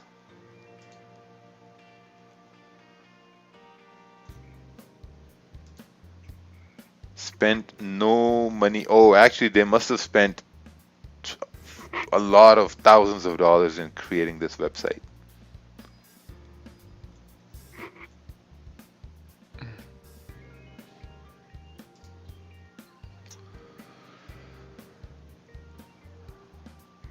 Thanks, guys. I did look but couldn't see any particular time. Oh, no problem. I never knew I could experience winning in trading. Thanks, Mr. Jesse. Oh. That How are people? retest. Oh, go ahead. Go Yeah, ahead. yeah. No, you're right. That's a retest.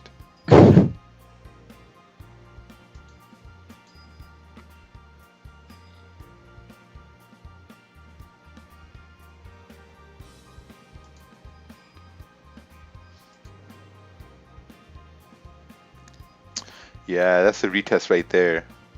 And with this retest, I think it should either consolidate to create support and then move up, or just move up. Mm-hmm. But I do think as long as it respects 132.350, it should continue moving up to 132.650. Yeah, I think so too.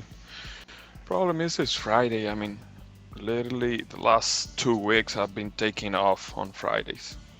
Unless I see something really good, then I go for it. But other than that, no, it's not worth it. I enjoy having basically 3 days in a row off. Yeah. Friday, Saturday, Sunday. Yeah.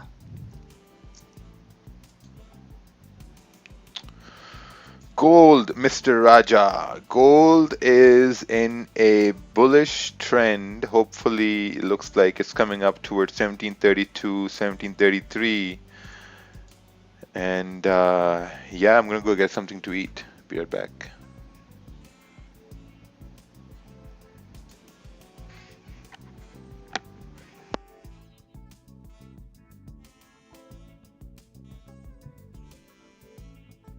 Yo, Bernard, are you looking for something specific this morning?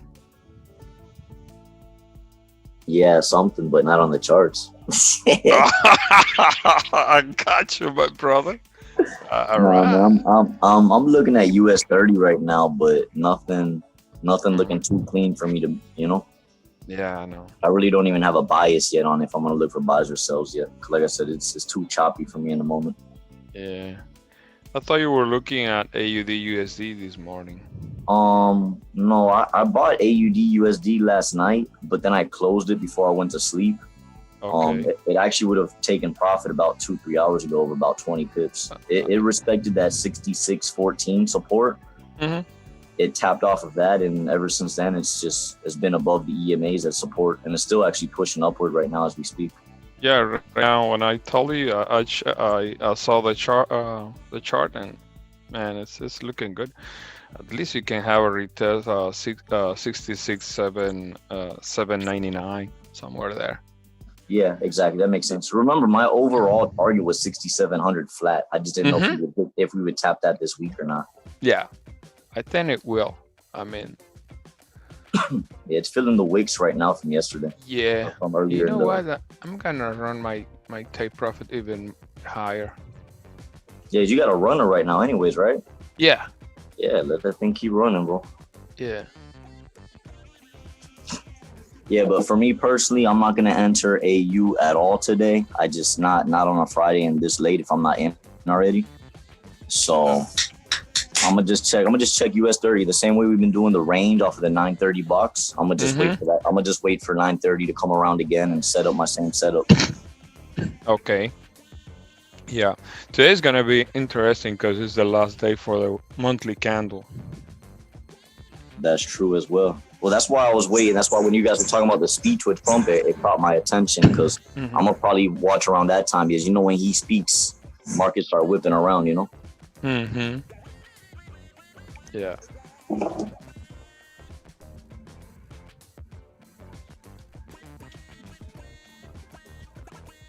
Yeah, because see US 30 in the last 10 minutes of the 7 o'clock hour, I was thinking about buying it, but I was like, nah, watch it whip down first, and that's exactly what it did to start off the 8 o'clock candle. So I would have gotten stopped out on my buys. Mm-hmm. So my stop would have been 25,2365. Okay. Yeah. I see. Mm, Yeah, because I was watching that 15-minute. I was watching that 15-minute kind of creating a little support there, and I was looking on the smaller time frame, but something told me to wait because I had a feeling it would whip down first, you know. mm-hmm. But again, like I said, right now I don't really have a true bias on US 30 because I'm still waiting to see how everything's gonna set up over the next hour. Okay. Let's see. Hey, Burner. Yo, Yeah, which EMAs do you use? the typical 14, 50, and 200, but also I use the 21. Oh, Yeah, I but use the 20, 36, and the 200. Oh, okay. Yeah, with EMAs, people really have to use them a lot and practice with them to really understand, because it's not just simply like, oh, okay, it's about a cross, now let me buy, or you know what I mean? It's like, for example, the 21 EMA I've noticed is real respectful on the 30-minute for AUD USD, but some pairs it does not care at all. You know what I mean? Yeah. But I don't. Some people, most people trade the crosses. I don't trade the crosses. I trade breaks above and below. Yeah, I don't trade crosses either. Exactly. I use them more of like support and resistance levels. Yeah, just like that. Yep. I use the 200 establishes the trend. If it's above, I say only look for buys above, and this is the same logic. Exactly. That's like US 30. You know what I mean? Daily, 4 out. You know, on the daily we were tapping that 200 EMA yesterday, so obviously you know it's going to be a strong resistance level. You know what I mean? So that's why I'm kind of at the moment frozen with US 30, because all the candles since yesterday have been closing under the 1 hour EMA. They've been acting as a resistance. All right. I really caught some of the sells from yesterday. I was telling some guys yesterday, if yesterday's daily came back under the 200, I would be looking for the sells. So I actually caught about 150 pips from the close yesterday. Real nice, man. Yeah. A few of us were calling sells. Me, for my luck, I keep getting stopped out at break even because I put my stop loss in too early. But yeah, US 30 sells were real clean yesterday, man.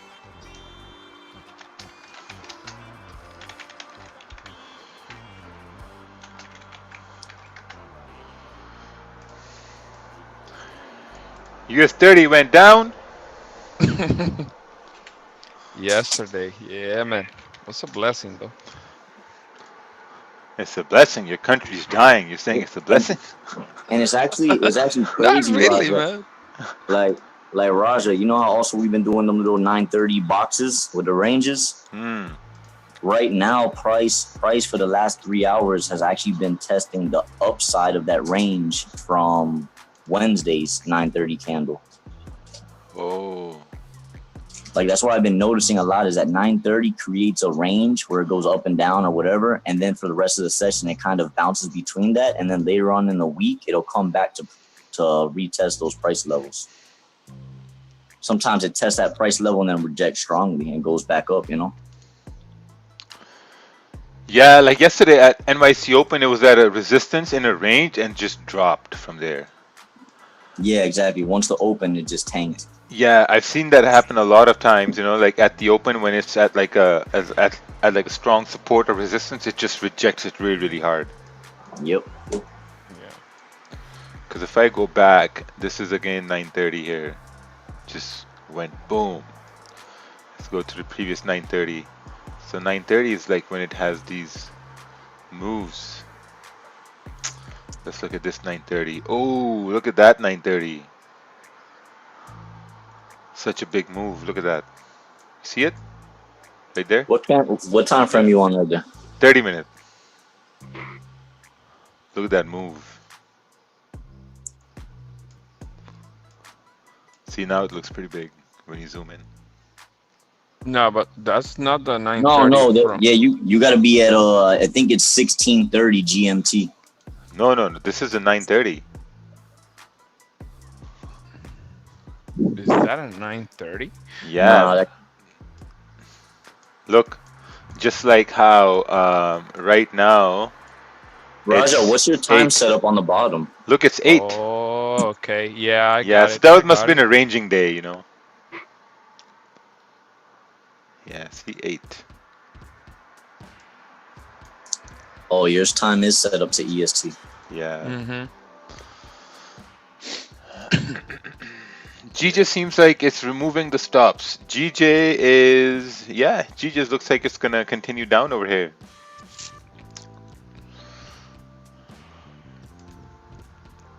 Let's look at the 30 minute. 30 minutes also coming down.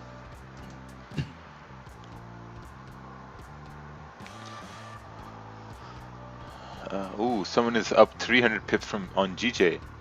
Was it? God damn. Is that like a buy or a sell? Should be a. 300 must be 30 pips. Yeah, it must be 30 pips, not 300. 300 micros, it's okay, but Like not 300 300. micro. Come on. Yeah, no, it's not 300 micro at all. 30 pips. Yes, because if price is where it's at right now, and if you took a buy, you basically bought from down here. And then if you sold, you basically, yeah, you sold from somewhere up there. Yeah, it must be 30.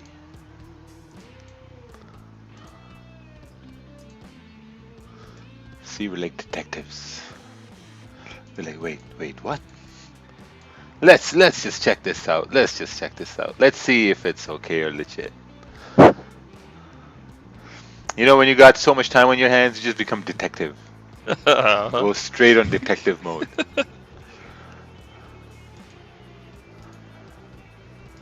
Like Instagram is so much fun. I feel like I'm like watching over Instagram like Mufasa from Lion King. Let's see what's going on in this area. And if someone steps out of line, start posting about it. Hey, look.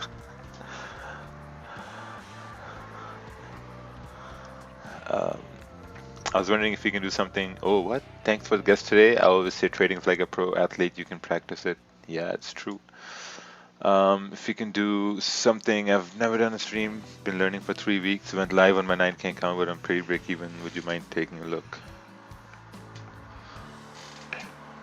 Yeah, we'll take a look later on. We'll take a look over here.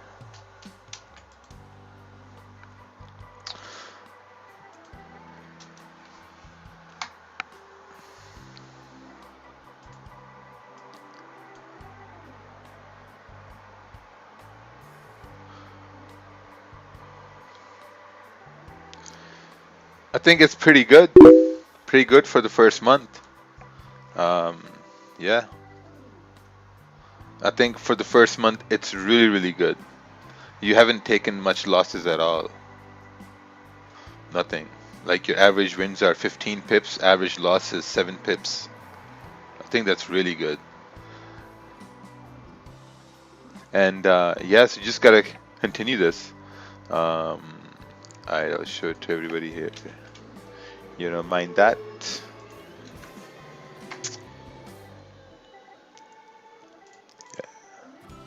Like it's really good. Average win, average loss. I mean, wherever you document it in a journal, FX book, YouTube. But I think it's good. Outcome is really good. I mean, your break even for new trader, I think that's awesome. You know, like break even slightly in profit is always better than being in negative. I go by that rule. Like, you know, like if I'm in a trade, I would just I would want to take break even rather than risk a loss. You know, like if I think price is going to go against me, I might want to, like, I'm going to get out at break even.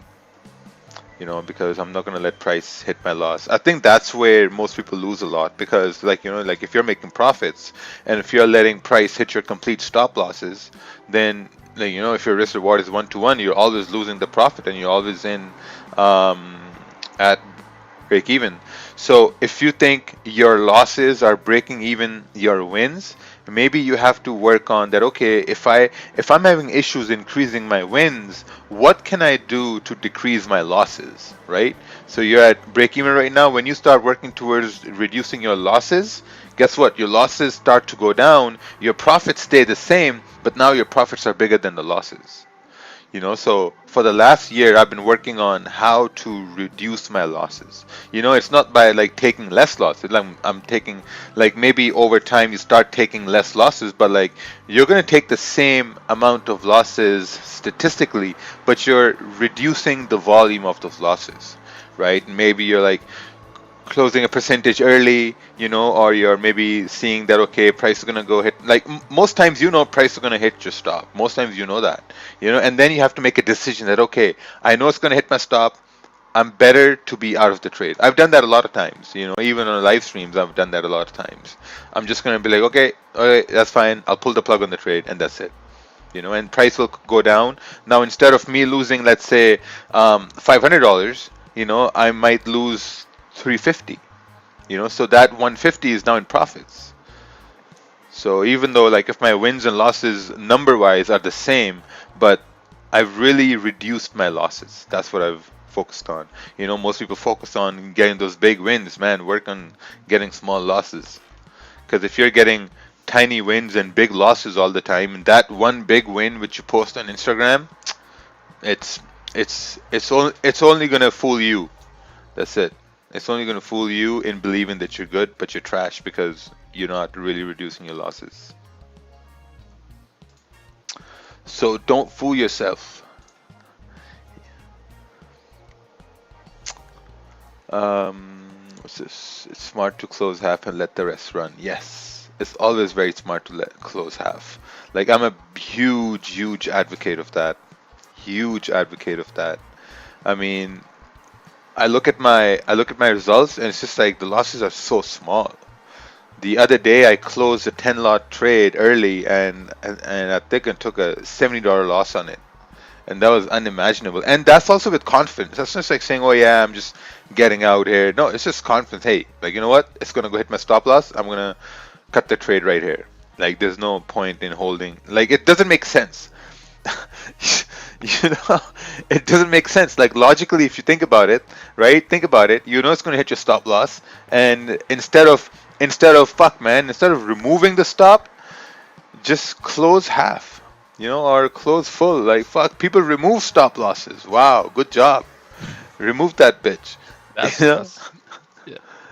Man, That's scary. yeah, it's scary, man. People remove stops. They're like, all right, no stop loss. Or they're like, okay, mental stop loss. And then the news comes and they're like, oh shit. Yeah. Yeah. Crazy. You know how many times I have taken those trades and my stop loss is almost a break even. I always secure some pips, 2-3 pips to cover the spread and the commission for the broker. But so many times those stop losses inside in profits have saved me of many pips. Because price reverse and I may be in drawdown, maybe 8-9 pips, But running the stop loss to break even, it's a must. Must be part of the discipline. Yeah, that's true. That's true. Because in your heart, you want to make that trade, and you don't want to, like, you're agreeing to close it in a loss, but you're not agreeing to close it at break even. Yeah. See this? This is now about to finish bullish here very soon. Yeah, GU still doing good.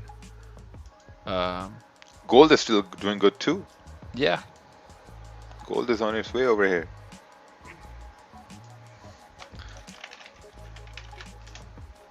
We got news coming in. Oh wow, GU is just rallying. Yeah.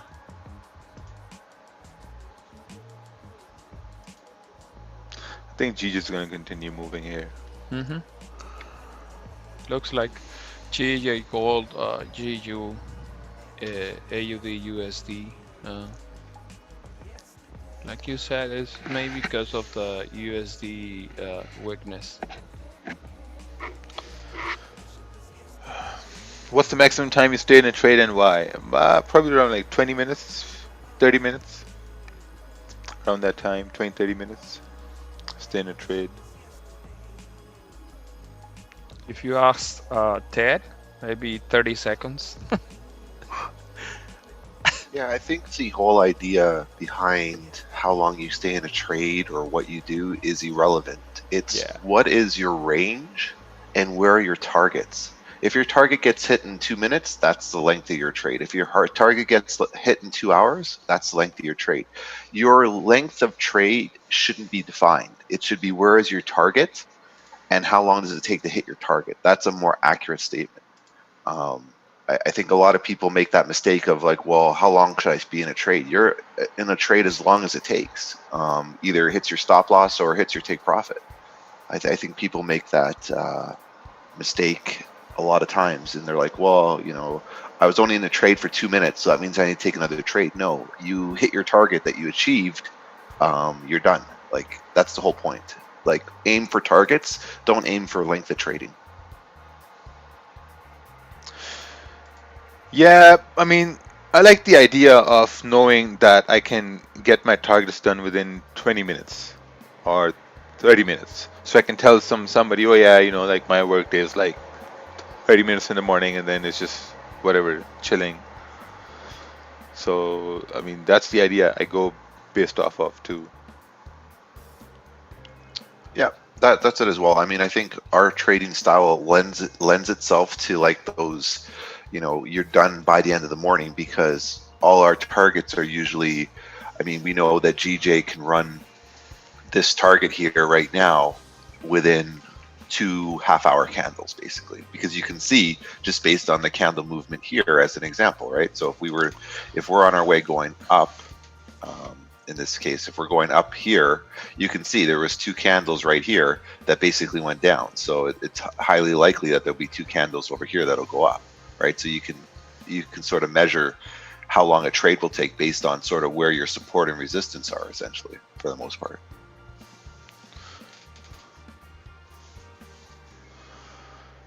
Do you hold your runners at 50%? And do you always wait for runners to close the B? Yeah, that just depends on experience, like what you see. Like, what have you seen? What have you experienced? Like, for me, I know for a fact that my trade, my runner is going to keep on running for like 30, 40 pips, maybe 1 out of 10 times, 2 out of 10 times. Most times, it hits me at break even, most of the time. Right, so it's very often, well, it's not that often, it's very rare that it keeps on running for like 30, 40 pips. Like on this week I had one run for like 150 pips. That was on GJ. It just kept running. Last week I had one, and before that I had one in February. Right, so it takes like a very, very long time. It doesn't happen every day. Fake out. Well, if this candle closes here, then you could say this is a fake out up over here, but like this is a ranging zone here. This whole zone is a ranging zone. So bad range, consolidation range. This is good range, trading range.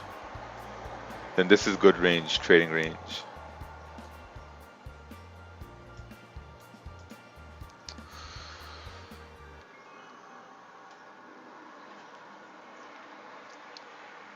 How gradually did you start adding money to your trading account? Well, when you feel confident. I was talking to somebody 2-3 days ago, and he was saying, yeah, you know, I'm confident. I'm trading a small account though at the same time, but it's running good. You know, like I feel what's going on. Then I'm like, okay, well, man, like, listen, if you can afford 5,000, just deposit 5,000 and go off of that, so that now your returns are going to be more meaningful. Only because you can afford to do that. You know, like for someone might say, yeah, 5,000 is a lot of money. I don't know if I can do that. Then that's fine. Just do what you can afford. Do like $1,000. When I started with $1,000. You know, because I could afford that. You know, it's like when you're depositing money, you're accepting the fact that, okay, there's a chance that you might lose it. You know, so I think I think based on your confidence, based on like if you've really, it's the same thing when you go to a funding account, like a FTMO or something like that. Like one person is going to go there just because they want that money. Like if you have money saved up, you're like, okay, you know what, I'm going to drop down 10,000 and I'm going to trade on 10,000 to just start with. There's a very high chance you're going to lose it all. But then there's another one. The second person, what he's going to do is he's going to like trade, let's say $100, $500, and see how it goes. And if in 2-3 months he sees that, okay, like what, I'm getting some gains, I'm making some consistent progress. Maybe now I want to maybe load this account up with more money. Maybe load this up with 10,000 more, or someone could say, okay, well, I've been consistent. Maybe now I want to go to a funding company or whatever to really smash them. But at the same time, I'm getting reports that people who are sort of winning on FTMO, their accounts are being disabled because their trading techniques are quote unquote wrong. So that's a little flying news I heard. So I thought about talking about it. What is the Zoom group chat? It's not for everybody. What's this? Hello, sir. Intraday or swing, which is better for a new trader? I think whatever you're comfortable with. Like I'm comfortable with taking 1 or 2 trades, getting in and getting out. That's what I'm comfortable with. So I just focus on that. There are people who are comfortable on trading the 4-hour candles, or there are people who like trading the daily candles, so they're comfortable with that. Someone who's a swing trader, he might look at the 4-hour and say, yeah, like we're just ranging here on the 4-hour, like in this big ass range here, we're ranging here on the 4-hour, and I'd maybe want price to break out of this range so I know where we're headed. Then we might head up to like 134, 100, or up over here at 135. But for someone who trades intraday like myself, and some other my friends over here, we may look at like the 30-minute or the 1 hour and try to see that, okay, where can the next 1 hour candle go? And then based on that idea, start to look at executions on the 30-minute or 15-minute, because you're looking for like minor supports or resistances to form, and so on and so forth. What do you think is a good account size to start out? Yeah, it depends. Depends what you can afford. I'd say $100, $200 is like a good amount to start with in the start, just to get your feet wet. I mean, that's what I did. I started with $200 and I lost that in 2 weeks. I'm just starting $50 and adding $10 a week. Yeah, that's pretty good. Pretty good.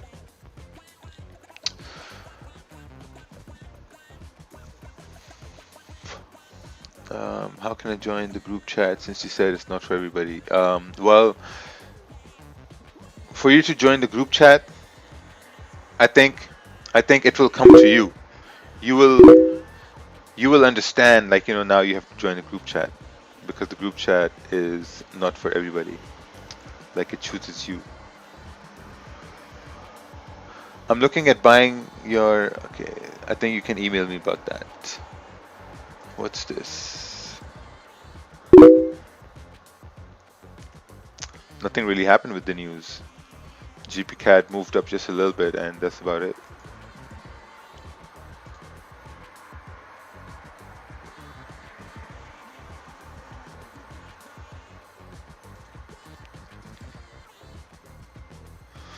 Bad. GDP was good. Man, it's still negative. If you had a $6,000 account, what would your lot size be? I think with 6,000, I think having a lot size, what? 0.5, 0.6? 0.5, 0.6 is pretty okay. 0.6 is like 1%. 1% risk at 10 pips. I think that's pretty good.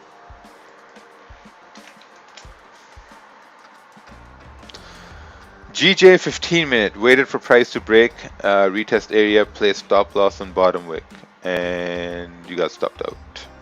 Yeah, it's a pretty good idea, because you got stopped out. This means now price is going to go down, so that's good. Be happy that you had a stop loss. you know, and if you see candles start breaking up above 132,500, then you could say, okay, maybe now I can take a second stab at this trade, you know. But it's a Friday, so you know, now just call it a day and chill. You will be trading on Monday. We have some bank holidays. Let's take a look here. Monday we have, yeah, I think it should be okay. Monday should be okay. Ooh, Australian interest rate. What else we got? We got CAD interest rates. Yeah, I wonder what they're doing with this. I really wonder what they're doing with this. Are they going to keep them the same? I'm pretty sure they're going to keep them the same. Like if they lower it down, that's pretty good, but I think they'll keep them the same. We got NFP next week too. Wow, from 20 million to 8 million. They're now expecting 8 million. I think the number is going to be pretty bad, right? Because there have been more layoffs now. This is going to be for the month of, we're in June, month of May. Wow, it's going to be pretty bad. Hey, what normally happens when candles have no wick? They have no wicks. Hope you are well. Is there a way I can find the average spread slippage? Yeah, I think it should be on the website. Why doesn't NFP give moves in 1 second anymore? Because the market dynamics are changing. Is the volume indicator in TradingView useless for Forex since the data is centralized?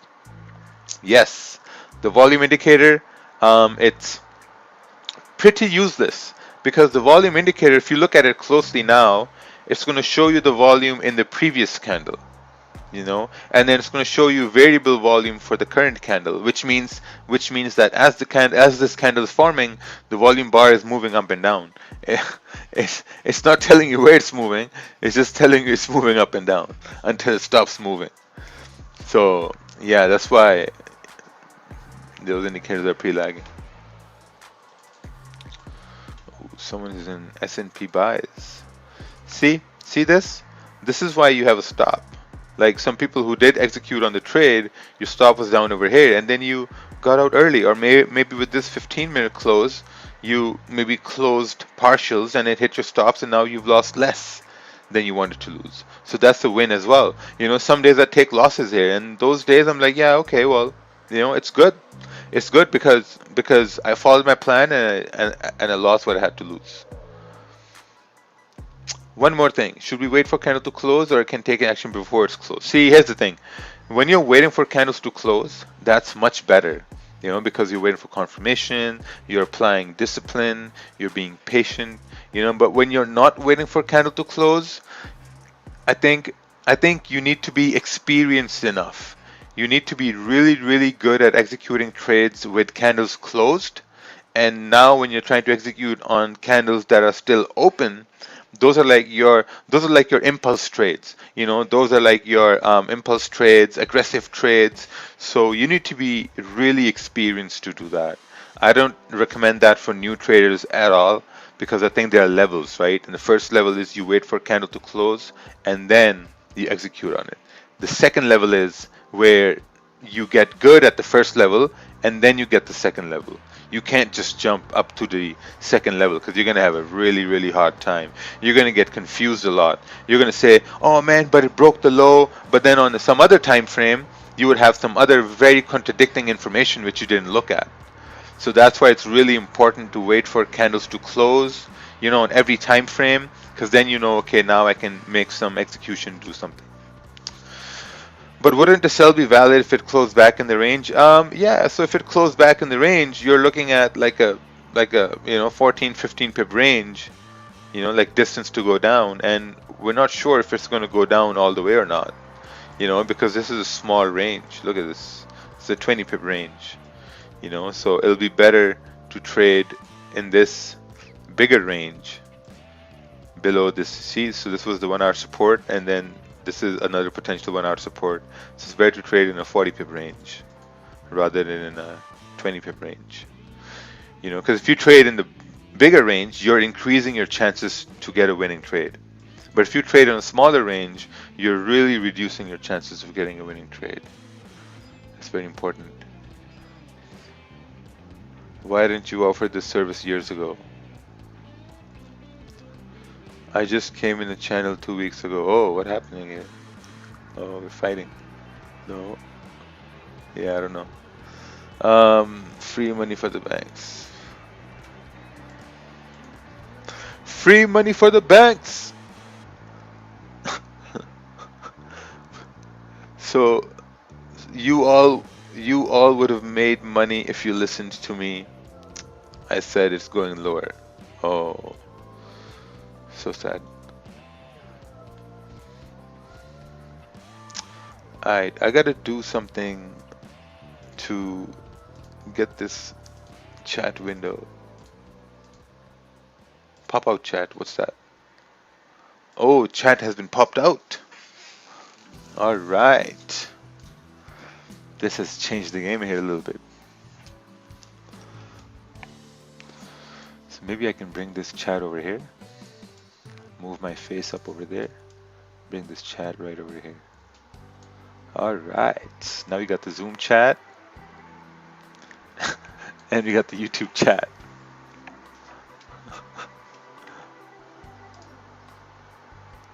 Oh, what happened? Where'd it go?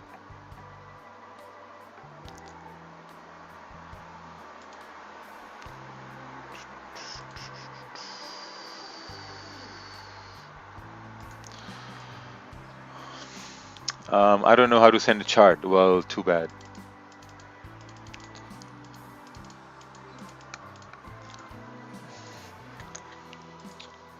So yeah, I mean Fridays. I think a really good trade was your pound yen buys. Man, that was it.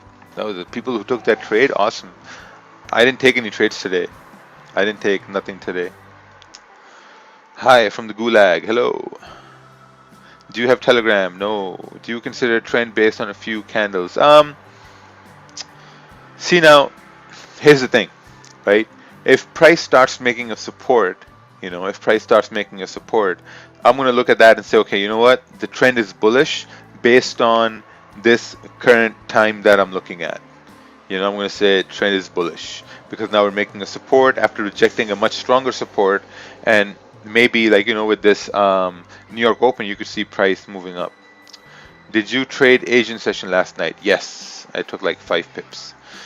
Do you have favorite music when trading? Yes, you're listening to it. Do you only trade GJ? Yes. What has been your favorite location for your personal courses? I bet Miami. Yeah, Miami. I think Miami was the best every time. Miami is the best location for in-person courses. Man, Miami is just awesome. Miami is just great. Like, I can't believe it's all this warm over there. Every time I go to Miami, it's so warm. I'm like, man, this is insane. Every time. Even Pakistan gets cold. Miami is like warm all the time.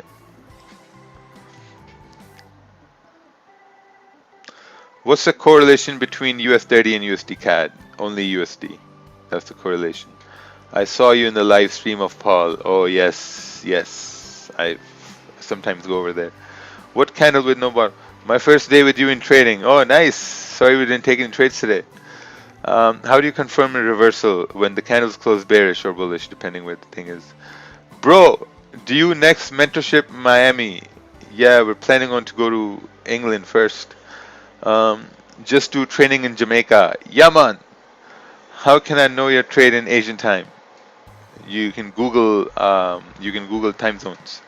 Love you, Raja. Thank you. What background music dope track? It's from the YouTube audio library.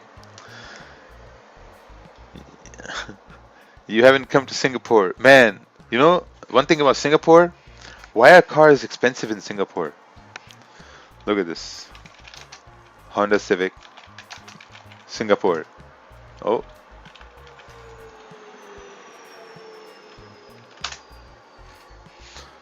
Honda Civic in Singapore.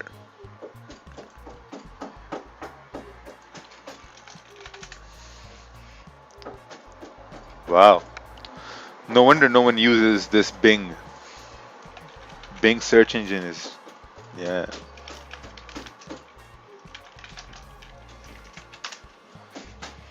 Yeah, they're pretty expensive. I think it was like $70,000. 70,000, 80,000, $92,000. $91,000. Yeah, it's pretty expensive. Pretty sick.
Yeah, man, they're pretty expensive. It's no joke. Like if you have a Honda Civic in Singapore, you're balling. You are in the elite class, I think.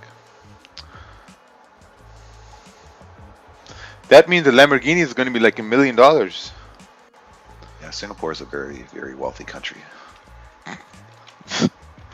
They got money to blow. Yeah.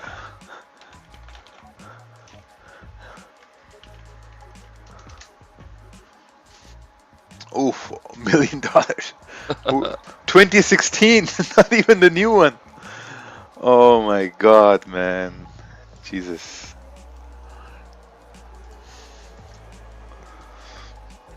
Wow, you really want to ball out? Go buy a Lamborghini in Singapore.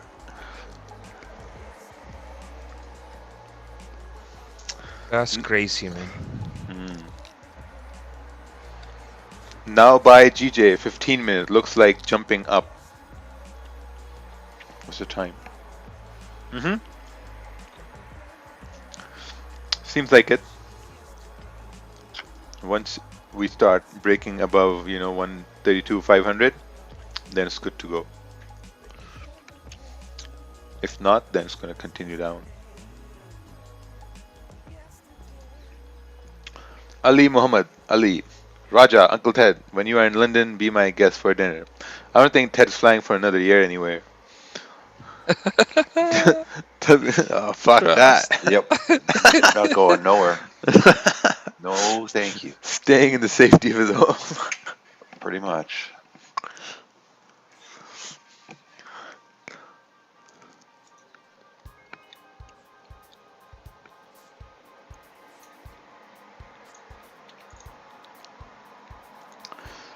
The government implemented various regulation fees, taxes to make cars more unaffordable to boost public transport. Yeah, that makes sense. Here, the public transport sucks.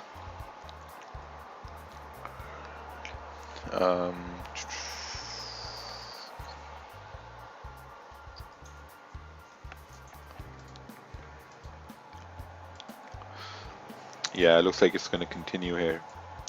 Once we cross like 5 more pips, then GG has a clean highway to continue up to 132, 650, 700.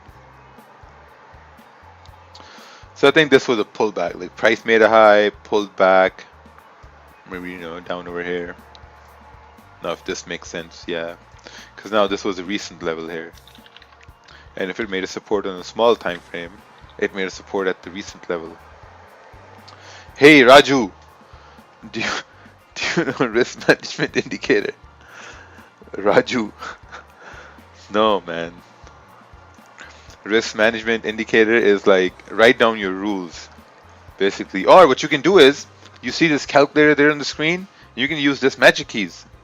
This magic keys, you press open calc and it shows you how much you're going to risk, how much you're going to lose, what's your risk reward, if you're being an idiot or not, you know, because on the screen it's also going to tell you if you're over leveraged, if you're not over leveraged, you know. And it's like very, very cool thing, like all the functions, everything, like, you know, stop losses at entry, close half, you want to close custom, you know, like a certain percentage. You can do that with one press of a button. With one press of a button. And time is money, and this is going to save you a lot of time, because think about it, if you want to close a custom position, you go to your terminal, you right click, you go to modify trade, and then you enter the volume to close it. But here it's pre-programmed, you know, it's pre-programmed. Isn't that a good commercial for Magic Keys? Am I not a good commercial guy? Pretty sure I am. Nah, I'm not a horrible salesman. What do you mean? What do you mean? I stand behind my product. You know, Magic Keys. This is my product. Because look at this. Look at this, Magic Keys. I wanted something like this for myself. You know, I wanted something like this for myself. It works for MetaTrader 4, MetaTrader 5. It works for CTrader now too. And if you enter your email, you get a special Forex webinar. Yeah, okay. So if you enter your email here, what you're gonna get is Signs 2.0 and Back to Basics. That's what's gonna happen. And then, but also then you have to buy Magic Keys too. No, just joking. Imagine. Yeah, now in the next 30 seconds, Yeah. you'll also get a free toaster. Yeah, if you enter the email now in the next 30 seconds. Yeah, I mean, it's pretty nice. I wanted something like this for myself, and there are like 7 billion people in the world, you know. 7 billion. Most of them don't trade at all. And I think a few 100,000 people would be like me, who think like me, and they would want something like this too. You know, and this has really helped me in a lot of things. Like if you, like you have reviews here. Oh, we have like, yeah, nice reviews over here. So I mean, it's extremely cool. I'll tell you this right now. I'll tell you this right now. Okay, you guys are saying I'm a horrible salesman, whatever. I'll tell you this right now. A lot of very intelligent people have bought this product. I'll tell you that right now. Look, it's always on pre-order. There's so much demand. We can't keep up with demand. You know, like our next shipment is coming in the first week of June, and half of it is already gone in pre-orders. You know, and we just ordered more because, I mean, this is revolutionary. Like if you have a car, you get an air freshener. If you have a MetaTrader or CTrader, you get Magic Keys.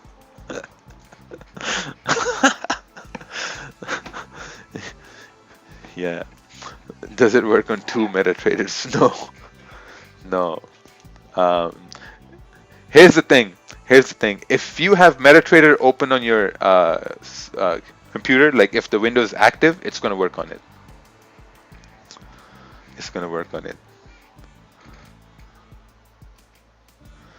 Yeah, it was funny because when we first developed it, we literally just sat, a group of us in our chat, and we just developed what we would want to see.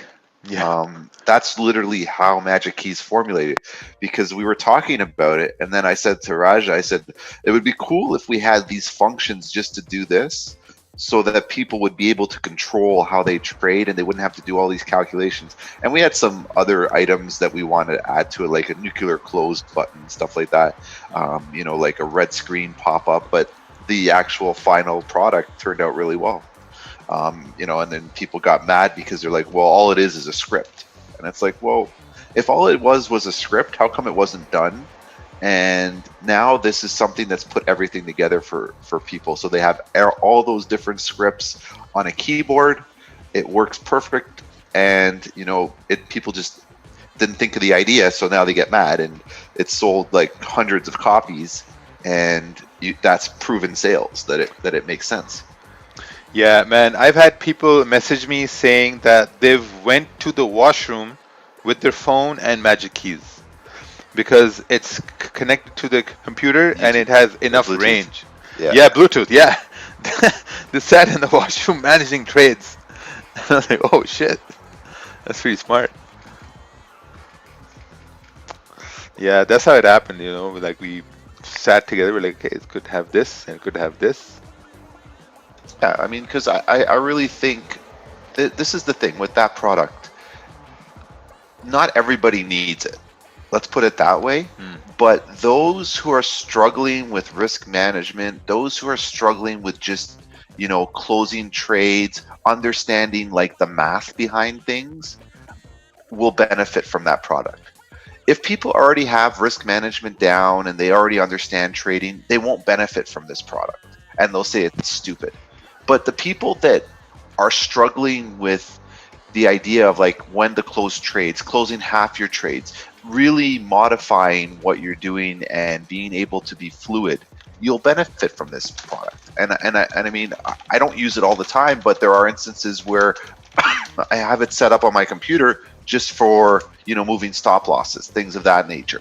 And that helps me because I don't have to drag a mouse key, or like I don't have to drag my mouse, drag the line, or edit my trade. I can just click a button. So the simplicity and the laziness factor is 100%. Because people will say, well, I can move my trade to break even myself, or I can close a trade in 25% less or 50% less. Of course you can do that. But here's a button that does it, and boom. And the thing is too, once you make a few $100s trading, the magic keys pays for itself. So it's a tool, right? It's sort of like when you buy a new monitor. You didn't buy the monitor with your own money. You bought it with house money. So what's the big deal? Like you're going to spend your money on stupid stuff anyways. There's always going to be one stupid purchase. You might as well use this to just help your trading a bit. And like I said, people that are good traders or that have been trading for a while maybe don't see a benefit in this, and that's perfectly fine. But if you're struggling with risk management, you're struggling with closing positions, being able just to click a button, it's like changing a channel on a TV. Do you want to get up and change the channel? More than likely you're not. But if you have the remote in your hand, you're going to change the channel. This is your remote for trading. That's a very good point. It's a convenience factor. Yeah, when we were young, we didn't have a remote for the TV because we bought a used TV and didn't come in a remote. And me and my brother were the remote. My dad would say, go turn the volume on. We turn the volume on, come back. Go turn the volume down. We'd go and turn the volume down. Or if you have someone with you, you can just tell them to open and close the trades for you. But no, it makes sense. And I mean, there's people that said they can code their own scripts. They can do all this. That's fine. I mean, like this is the number one place where if you can do something better, then do it. Like I'm a strong proponent of that. If this has motivated somebody to be like, this product's crap and I can do better, go do better. That's the whole point of evolution. That's the whole point of helping the community. Figure out a way to do something better and, well, go out there and market it. Go out there and push it.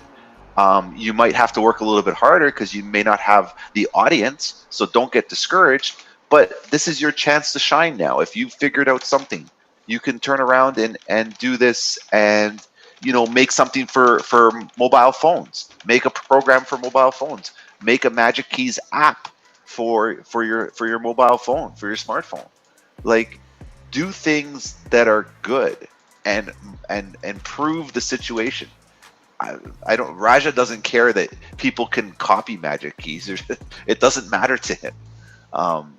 It's the idea that, if you don't like something, you improve upon it, you make it better, you show people why your idea is good for them as well, and just help the community grow. It's so weird when I hear people complain about things. It's like, It's irrelevant. Your complaint is irrelevant. Oh, this sucks. That doesn't work. Like, okay, so what? Now what? So you said it sucked. What does that do for anybody? It doesn't do anything.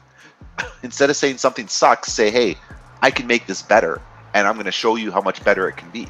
That's a more beneficial statement for people in life than it is, well, that sucks, or that doesn't make any sense. It's like, well, if you already know the answer to that, don't make that statement. Show us how it can make sense and prove to us how much more sense it can make by doing it your method.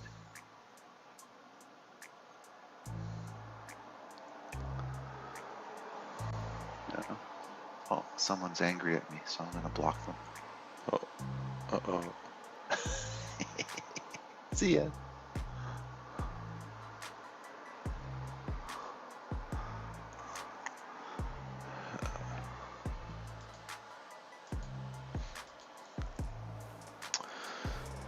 Did you think about passive investing slot machines? No, I'm actually looking into do something with the ATM business.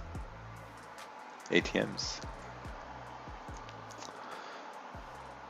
That's pretty good too. ATMs, like ATM costs you what, like $2,500, $3,000.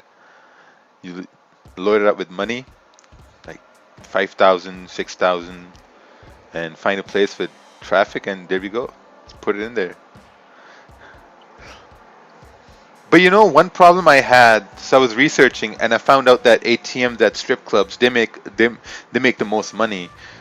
So wouldn't the owner of the strip club have his own ATM, knowing that's a cash cow? That's something I really thought about. Like, why don't they just have their own ATMs? Yeah, I think some of them do. Josh is saying no. Hey, Josh, you have a mic? Josh is like an expert in the ATM business.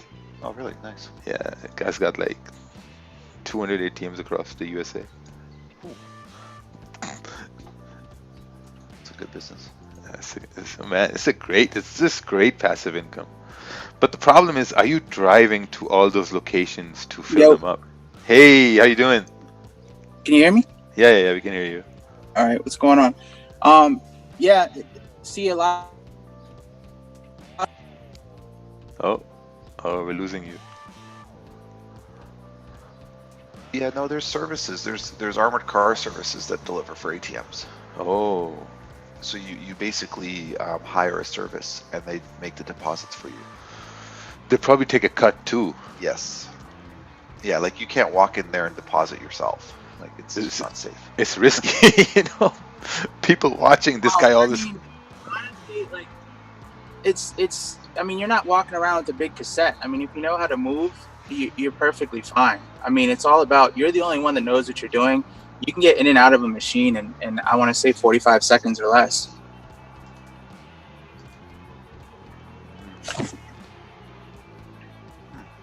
Okay. It's not that bad as people think.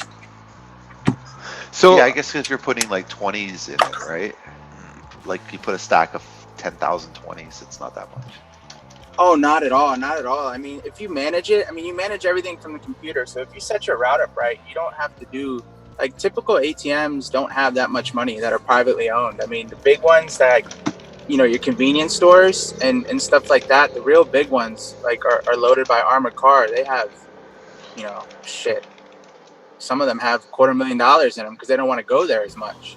But if it's just like risk management in trades, like if you have a low income area like a convenience store and you look at the amount of transactions it does. I mean, if you think about it, in a low income area, not a lot of people are pulling out big amounts, but they're still paying the same surcharge, whether they're taking out, you know, $20 or $200. They're still paying, let's say, $225.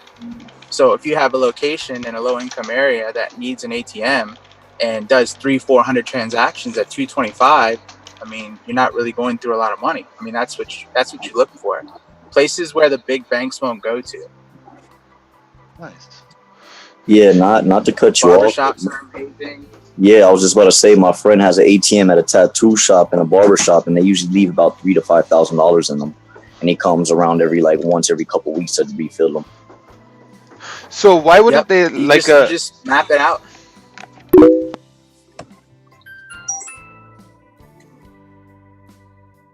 Go ahead, Roger.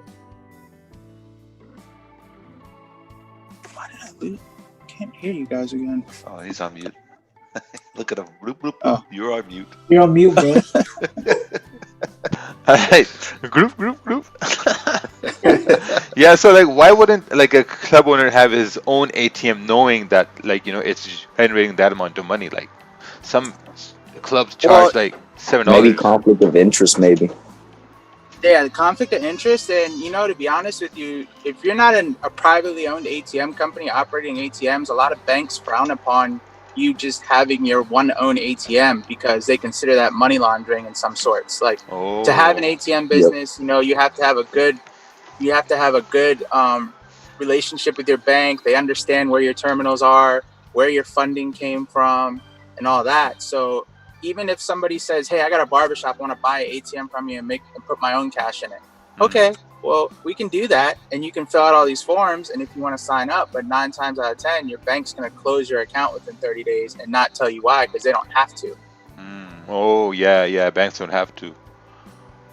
Yeah, they can just automatically close it. And that's exactly why, because you have all these transactions coming in, but they don't know where you got your money to put in the ATM.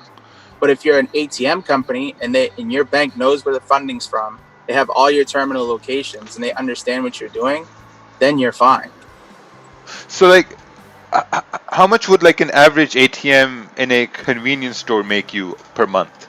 Like, what would you say would be Depends on your demographic, but I mean the average ATM will make you anywhere. Let's say average ATM should do 150 to 200 transactions, but then you got to keep in mind of your surcharge. Like if you're in a tattoo shop, you charge, here we charge $3 for tattoo shops. Our typical surcharge here is $2.95, $3. Now my malls, you know, those are high-end malls and high-end income categories. I can get up to $4.95. Strip clubs, $10.95. Some of them are $20 with a percentage. You could do a rolling percentage. Yeah, that's what I'm trying to tell you. It's a very lucrative business. You could put a rolling percentage on it that if somebody wants to take $500 out, they got to pay 1%. You know, or it's a very. I tell everybody to look into it because it's passive income. You know, if you have 10, 15 machines, you could hit them once a week in an hour or two. You know, you set your route up, you make sure you load them up for whatever they did for that month or that week or however you want to do it. But you just build your way up. Nice. So like 10 machines could easily make you, let's say, 5,000-6,000 a month. Absolutely. That's pretty good passive income there. Yeah, and then now with the cryptocurrency ATMs too, I have a few Bitcoin machines that do very well. And now there's platforms where you could upload software to the regular machines that you can take your debit card and buy crypto, and it'll send it to your crypto wallet, or it'll print out a QR code and you can send that money to anybody. Nice. Yeah, no, it's good. So like once you have these many ATMs, will you like drive to them, or is there like a fulfillment company that's like, hey, since you have so many, we can help you stack them and you can just pay us like a fee? Yeah, I have a full staff. We're all fully staffed and armed and everything, because you know it's good to be armed for what you do in this line of work. Yes, that's true. And everybody, you know, just goes on their routes. You're computer generated, and you know everybody gets their job done for the day, just like any other job. Nice. Yeah, because like I've been thinking about it and really looking into it and watching videos, and I'm just like, man, this is interesting. Because you start with 1, you got 5, and then you got 10. Yeah, I'm all over the United States. Yeah, it's pretty good. Hey, but we could. I gotta jump off here, but I'll definitely talk to you more about it. Yeah, for sure. For sure. Right, Thank see you. guys. No problem. Take care. Yeah, looks like now we gotta save up for an ATM here. Oof. USD CAD is still going. In the first 6 minutes. Wow. Look at that move.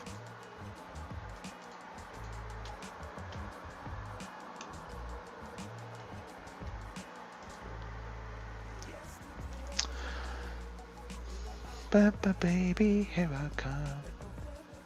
What's this trade doing? I think you need to send a chart.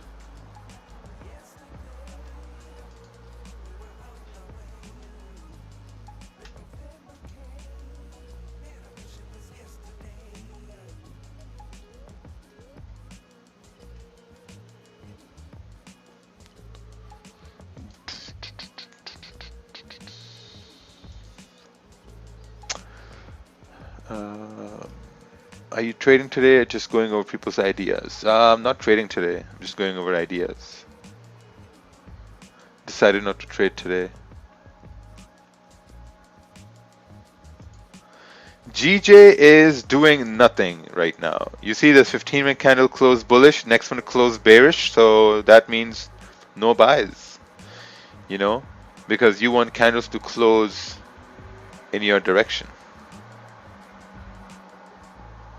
Oh, can't see it. Oh.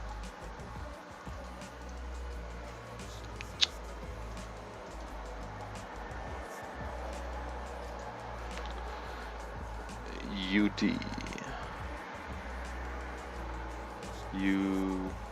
I've been watching the riots. It's crazy. They're destroying so much. It's insane. Yeah, the riots. This is so stupid. You know, like they're affecting other people's businesses, their jobs. They had a $200 ATM fee. Wow, in Vegas.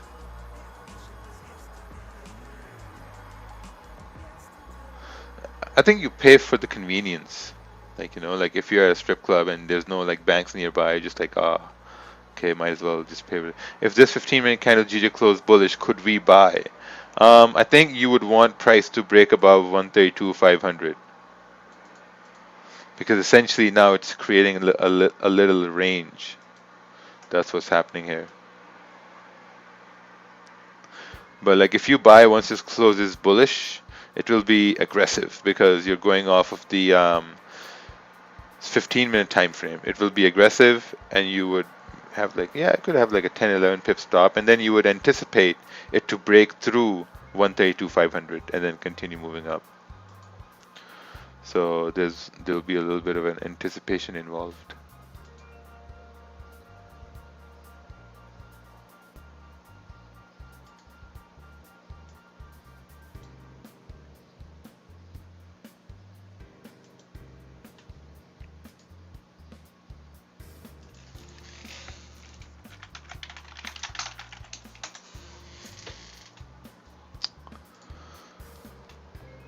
So it's a Friday. I hope no one has overtraded. No one has, yeah, no one has overtraded or like, you know, over leveraged their account. You know, just be safe on Friday. There was a bouncer that would deposit ones from the strip club. Said the basketball players would come in all the time. Take out like 30 and 50 Ks in ones. Oh wow. But usually with strip clubs, if you want to have that many ones, you have to order it in advance. Usually what you'll do is you'll call them like a week or two in advance and tell them to order like 20 or 30,000 in ones, because they don't necessarily have that many available for one client.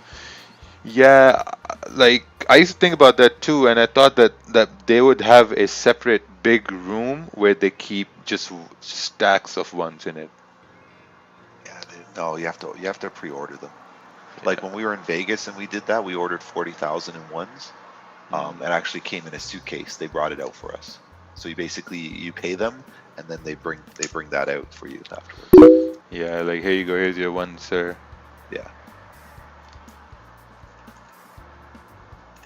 And then it becomes a blizzard in there. Pew, like pew, pew. 40,000 in ones is a lot of ones. It's a lot of paper. It's a lot of ones.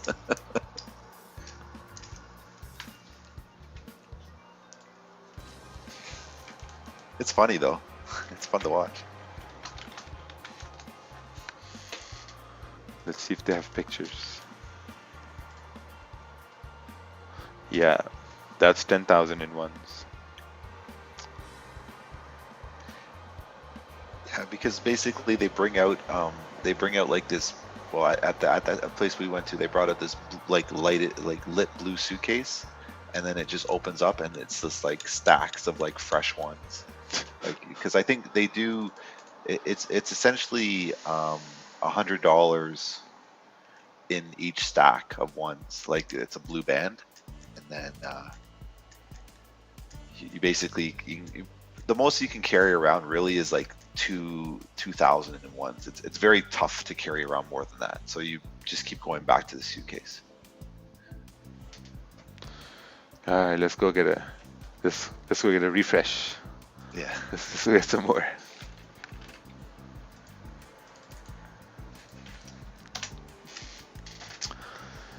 Euro GPY sells. Yeah, makes sense. Consolidated, starting to break down, makes sense.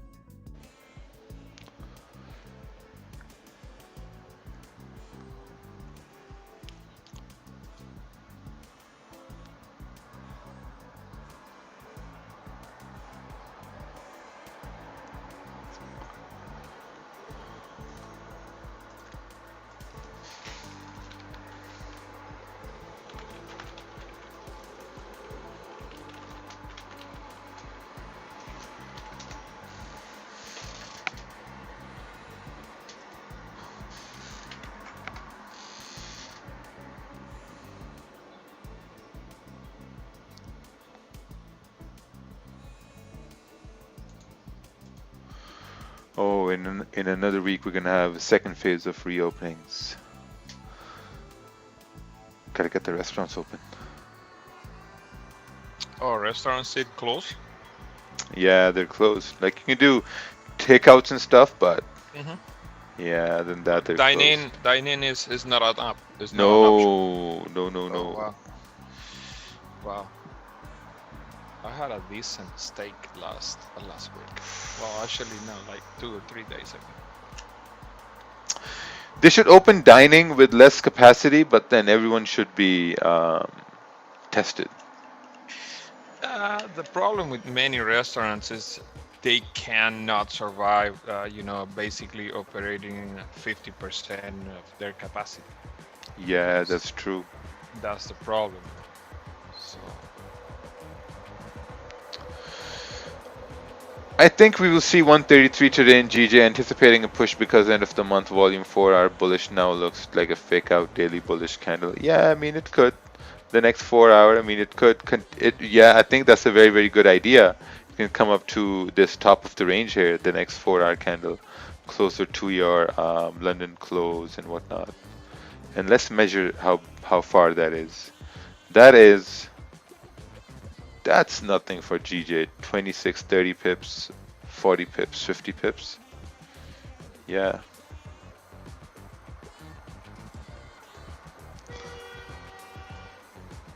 Yeah, that's nothing.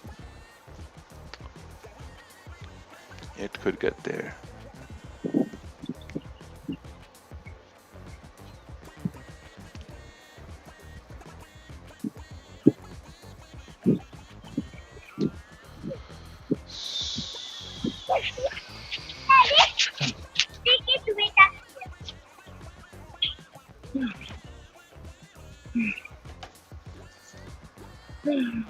Oh. Uh-oh. what is that, man? I don't know. Come on. Panther morning. That was a great Coronavirus. Stay informed. That guy identifies himself as CNN, and they still arrest him because he was black. Holy cow! No, I think they thought that he was pranking them. Wow. Man. And they're recording live. Remarkable pictures of Yeah, this they're law recording enforcement live, and he presence told directly them to. behind you is the why. Why It's people have been out Holy on the cow. streets protesting. I can't Why believe this this world. violence is Like taking honestly, place. it's like There what is an it's like what I said the other day. I don't trust police officers, politicians, or CEOs of public companies. This is the reason why. Yep, we're good. Yep. Hold on. I got you. Hold on. It's disgusting. Put us back where you want us. We were getting out of your way, so. It would request, and then for some reason. Wow, so wild. Yeah. He turned around and said, just tell us where you want me to move and we'll move. And then literally 10 seconds later, they arrest him. You're under arrest. Yeah. It's horrible. But like things are gone just out of control in that place too. They should be out of control. I'm sorry, I'd be out there looting with them too. I don't have respect for a government or an entity that would endorse this, and the bullshit from the DA's office or the Justice Department. Oh, this is going to take a bit of time. What time do you need? Watch the damn video. Like, we live in it. This is the problem with the court system and justice system. We live in an age where we have proof in the pudding. There's a video. The guy's like, "Get off my neck. I'm gonna die." The guy dies. As far as I'm concerned, that's enough proof for me.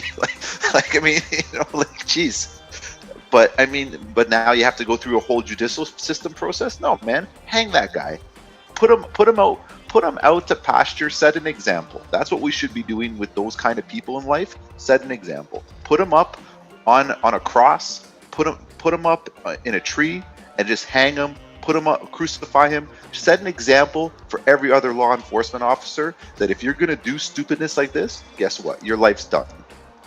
There's no excuse for this kind of stupidity and the what you call it, I guess it's the head of the police department for that city. He's apologizing and he's like, "Oh, they're fired." Like, come on, give me a break.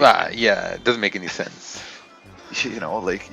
Just, you should be fired too. Like, if the head of the police actually wanted to set an example, what he should have done is he should have come on the press conference and said, "Listen, we fired those people, but I'm resigning because I can't actually go on doing my job knowing that I have people that work for me that are actually doing this, and I cannot function at my job." That's what he should have done. He should have resigned because, obviously not just because he's the black officer, but it was just because, you know what, you have effectively endorsed these people because police is a brotherhood. It's when you get in there, you all have to help each other because it's a dangerous job, and I respect that aspect of the job. It's dangerous, but man, when you abuse power and you're the head of that abuse, you're gone too. Like, he should have just walked away. He should have just said, "Hey, listen, I can't do this.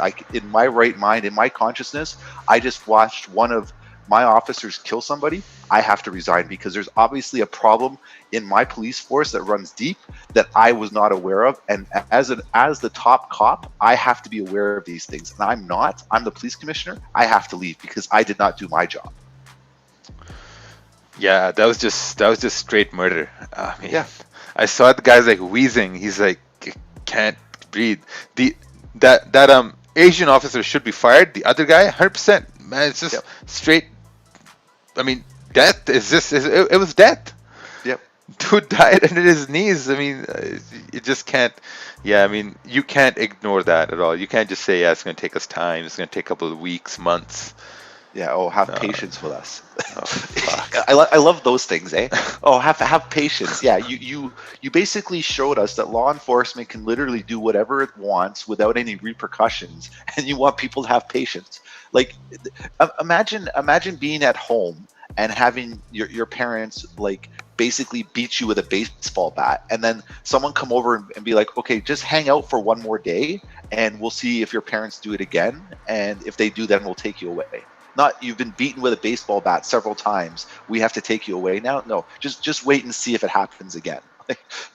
It's just like, oh man, it's remarkable. And then people say, "Well, Ted, why don't you have respect for police officers?" I have respect for people that have respect for me. That's how I play the game. As far as I'm concerned, police officers should be held in the highest regard. They go through their training, and not every one of them is bad. But you know what? You as an officer, then you should be standing forward. Like, these officers that are partaking in this, whatever, policing and preventing of the looting, they should stand down. If they actually really cared about the situation, I guarantee you, if they stood down and they stood and watched people loot and riot, those people that were looting and rioting would stop, because they would realize that the cops that are standing beside them do not agree with what's happened, in what their brother has done to an ordinary citizen, and the people would recognize that not all cops are bad. But now you have cops coming out trying to enforce the law. You're just as bad as the guy that killed the next person. No, you set an example. Say, hey, listen, we made a mistake. Go do what you need to do. 24-hour purge. Go steal what you want. Go do it for 24 hours. We're not policing anything. We're going on strike because we don't agree with what that guy did. That's what they should have done. If I was a police officer and I was in that city, I'd be walking up to people, handing them like my baton and my car, and like, hey, go rob shit. Like, there's no point. Like, I can't do my job effectively. Can you imagine that? Nah, but to be honest, man, I think some of them are really good officers. They are family members, you know, they have kids and wives and all this stuff, so they're kind of really happy with their lives.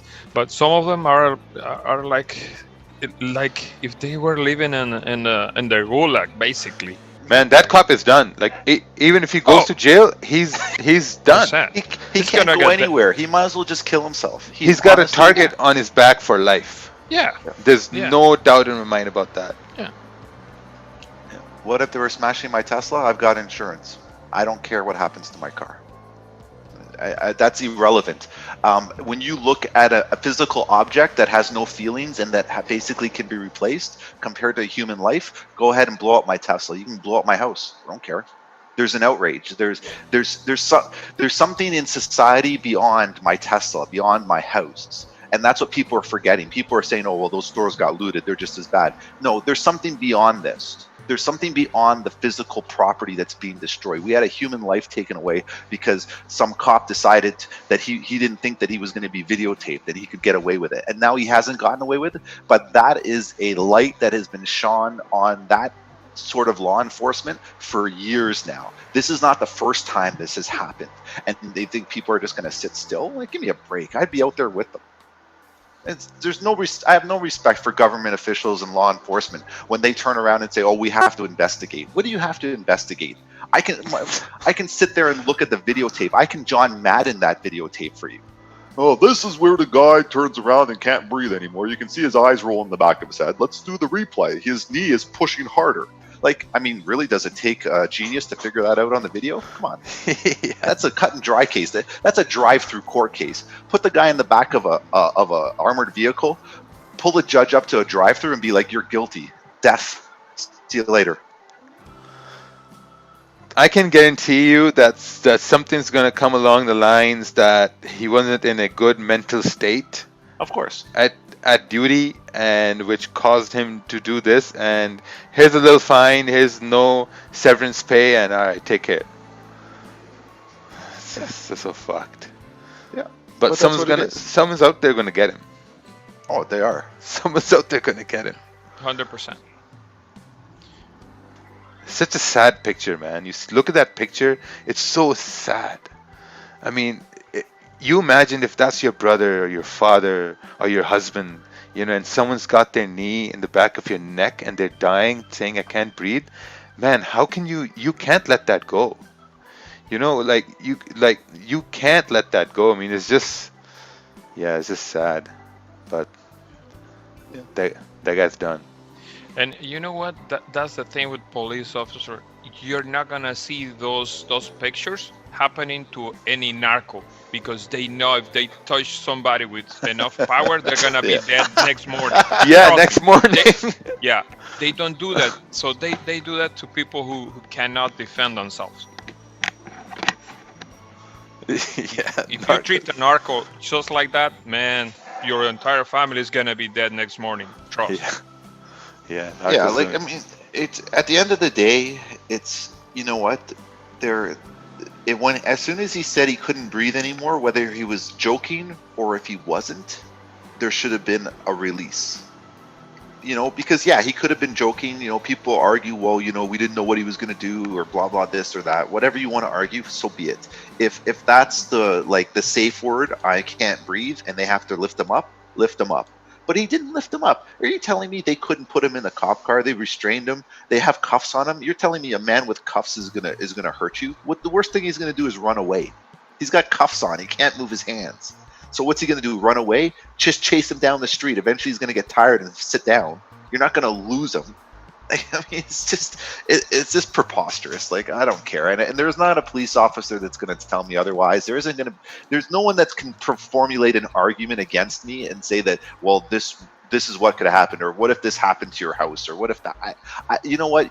If someone gets killed in Toronto and then they come loot my house, so be it. Go loot my house. You're not coming after me. You're coming after the fact that there's injustice. I understand that.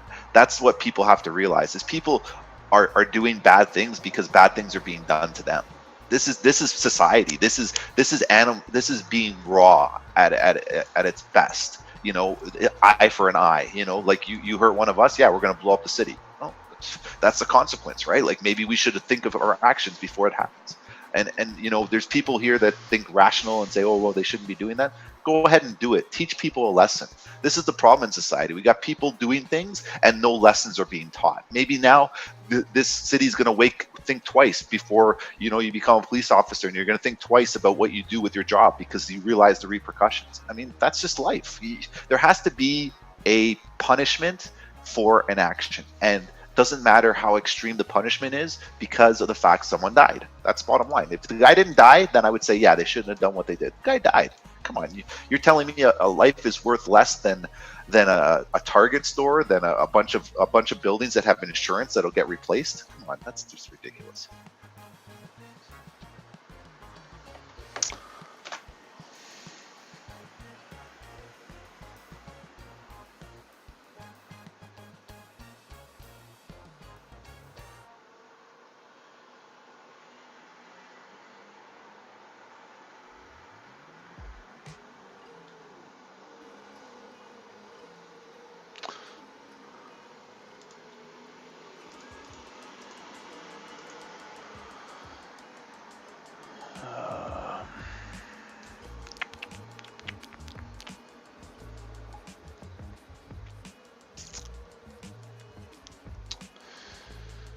Yeah, I think GJ is going to continue flying towards 132, 670. I took some entries earlier on. It's going to continue moving.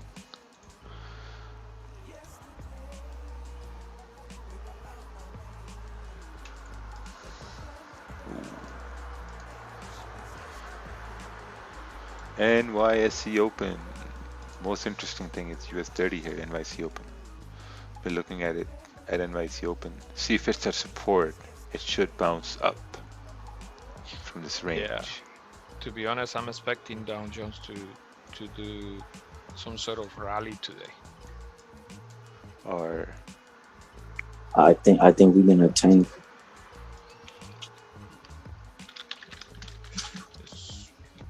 Let's see. Is it a bad idea to trade on Sundays when the market just opening since volume is low? Yeah, volume is low at that time, you know, so you just got to be, I'm not going to say it's bad, but just, I would say low, use less risk.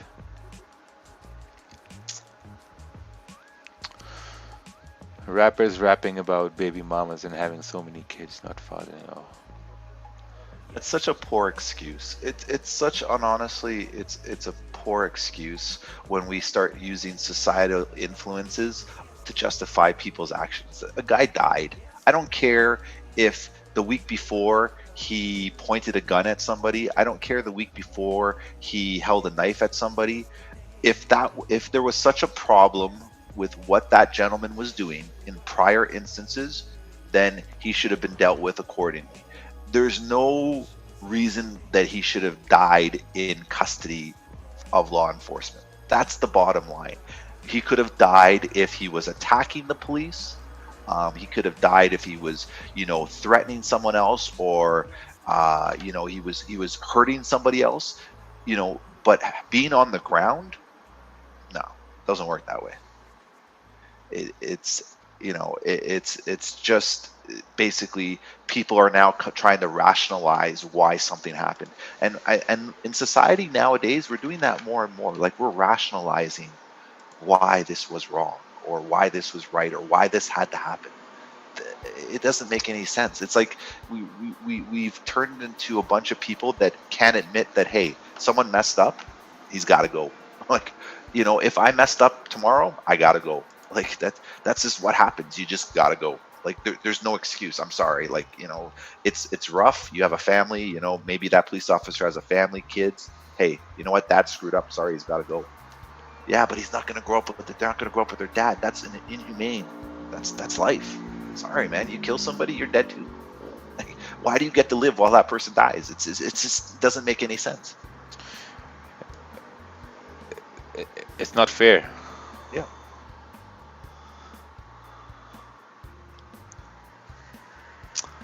Come on.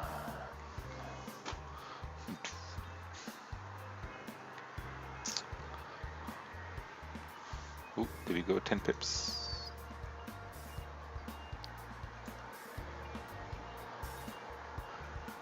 Waited the whole morning for a perfect setup. The entire morning.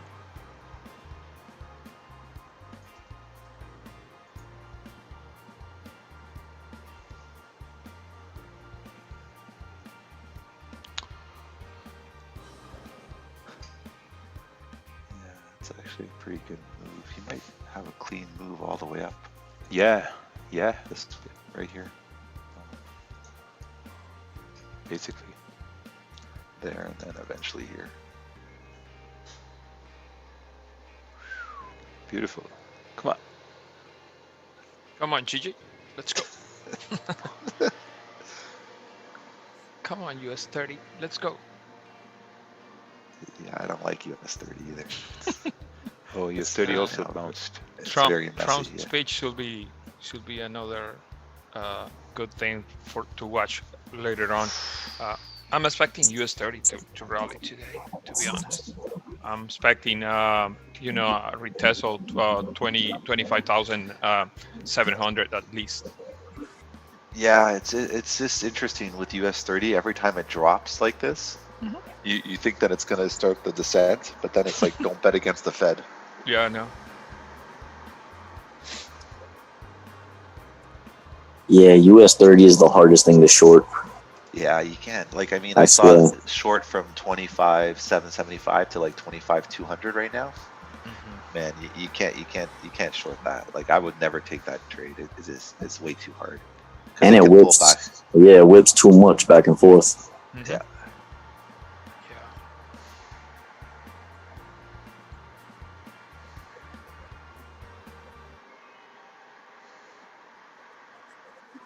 Like US 30 made a nice little support on 15-minute, but that doesn't mean the next 15-minute doesn't whip right back down to that level. Exactly. Yeah. That's why right now I'm laughing looking at the 1 minute just going flying and then dropping right back down the next blink. Yeah.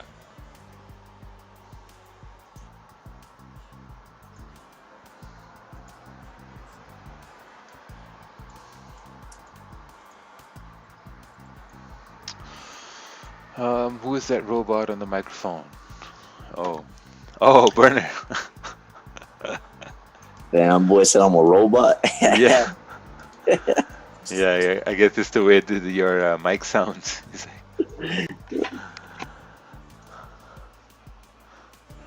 I wonder who's in GJ buys here still. It was I'm always in, a but- buy. Yeah. Yeah, I'm in, but 132, 450. Oh, nice. That's pretty cool. It's tough. We're approaching a massive zone on the higher time frames. Yeah. It's so scary You because know. it could just either run right through it or just get destroyed in it. It should run right through it. Yes. Hopefully, yeah. I tend to agree. 772 is a good target. Yeah. 770 is up in there. Oh, 770. Yeah, because I mean, if you go back to the higher time frame there, 770. Go back like I think to the 4 hour or the daily. So what I'm looking at is you have like these initial target areas right there, like that, and then also that. I always look for, and obviously I've said this before, is I look for this kind of stuff where you have like strong candle movements through. I don't necessarily want to touch these areas here because I always think that those are like premium tops, but usually the bodies of the candles, and when we see this area here, usually it's a pretty decent target, because what you would do is you could essentially take away this area here, and then as it's moving up, you can see how this candle right here is sort of mirroring this candle right here. So on the way up, you can sort of see how that's moving in that respect. Yeah. So Ooh. you should get to that point there, and that fills out like the higher time frames as well. When you look at the higher time frames, you're coming up towards like a zone like at around 700s that you may want to leave at that point. Like once you get over here, like at this point, if you've taken this trade over here, this is your first stop where you now make a decision. You're like, okay, I'll move my stop to maybe about here, and I'll let it run up, or I'll close here. But because I don't want to see what happens if this rejects and goes back down and then eventually goes back up. Here you can take profit and then exit at that point. But that was an easy trade. I that's 50% right now. That's where I closed as well, right here. Yeah. Okay, then I'm gonna close too. Entire yeah, position. I mean, you probably get up maybe to 750. We're at 687 right now. You probably get maybe to that top level. I don't want to fight that level. Yeah, but I mean, if you've secured profits, you could basically put your stop here and then say, hey, maybe it pops up a little bit higher and I'll close over here, as an example. But this, at this point now, you should have locked in profits. Like this is the easiest trade in the world. Like you should have locked in profits or closed your position, like one or the other at this point. This also mapped out so nice. Good range, bad range. You trade the good range, trading range.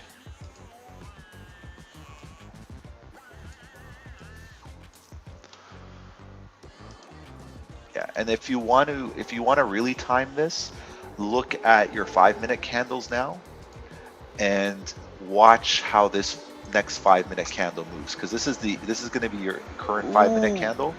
Watch your next 5-minute candle. It could drive right back into this range. So this is where you start to match up your 15-minute candles, because this is basically right now your new 15-minute candle. This is a new 15-minute candle.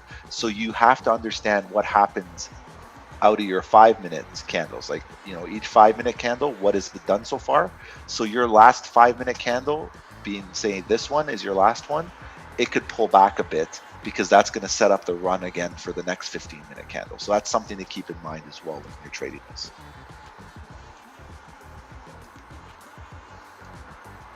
This is a lot of times people they make this mistake, because now this new 5-minute candle, if you look, is pulling back.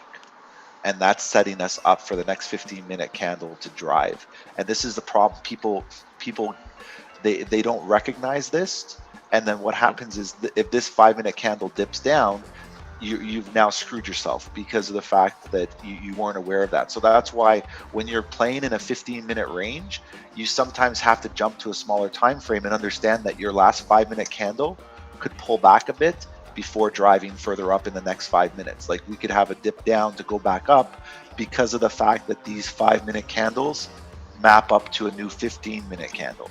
And that's how you're able to get exact exits or get exact entries, because you're understanding what's happening on that candle formation, right? It'd be the same thing if you're looking at a 4-hour time frame. You'd want to watch your hour candles to see how they're formulating.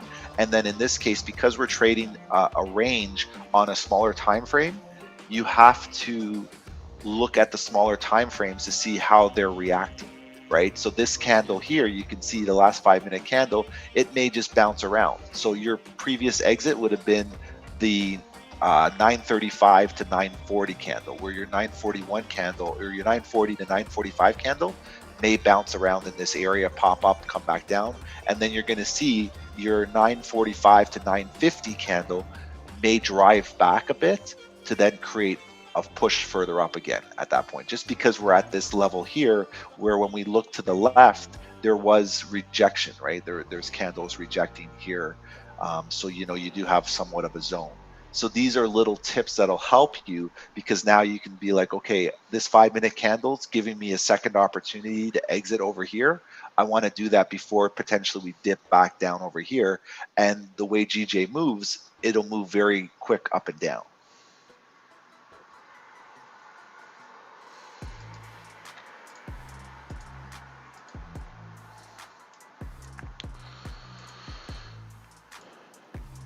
Yeah, I think that was a really good target for the day.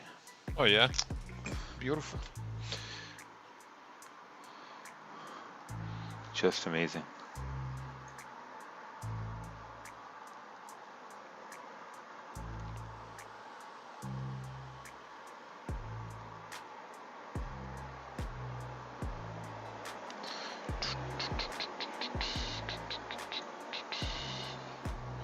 Man, it was so good I couldn't miss it.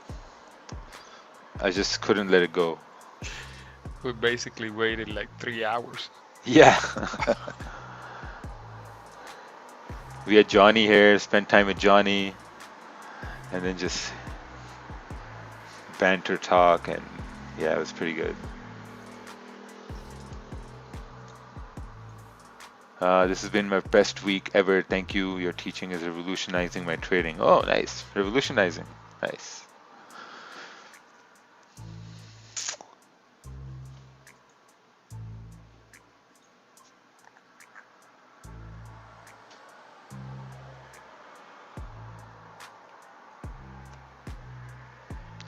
So, you know, on YouTube, if you guys took this idea here and made some money on it, just give a like on the stream, because, you know, it helps a lot of people, and more people come here and learn and make free money. Because I think the ideas given here are very solid about trading, about life, about, you know, dating advice, and I think this is a place you can ask any question and you'll get answer to it ASAP.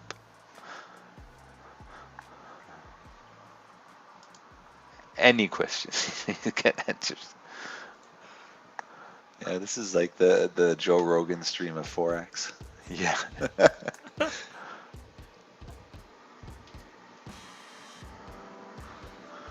You may get roasted, or your answer is gonna be. Yeah, that's right. Depending on the day of the week or how anybody feels, you can get your question answered, or you can be destroyed in the chat. But that's why people come back. They love us, to be honest. What's TP on GJ? Wow. We're just gonna ignore that. The big target on the screen. Yeah, I even wrote it big so that no one misses it. You know.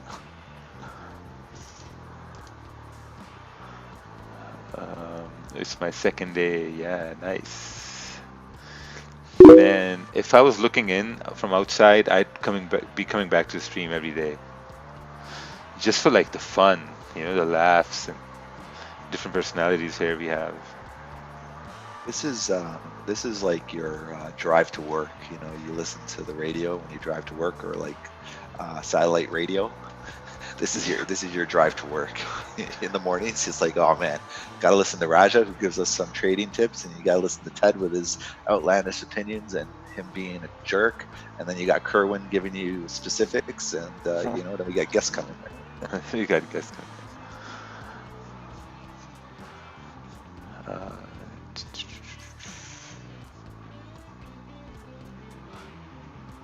It's my first day. I can't understand too much. I think there's a bit of a learning curve involved. Like if you're a new trader and you come to this stream here, someone told me that their first 2 days was very overwhelming.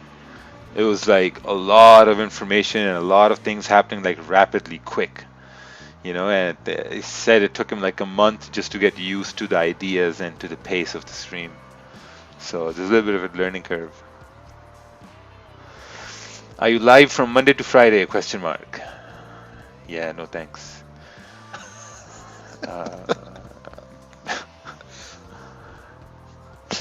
Please endeavor to like the stream. Oh, yeah. I mean, some things are very simple. I mean, maybe people think that simple things aren't simple. You know, if it says Monday to Friday, it maybe not be Monday to Friday, even if it says Monday to Friday. I also think this daily has gone bullish now. Oh yeah, man. It's There's our going up. target. That was my target, 770. Yeah. Target achieved. 770 was your target? Yep. Oh, and there it goes.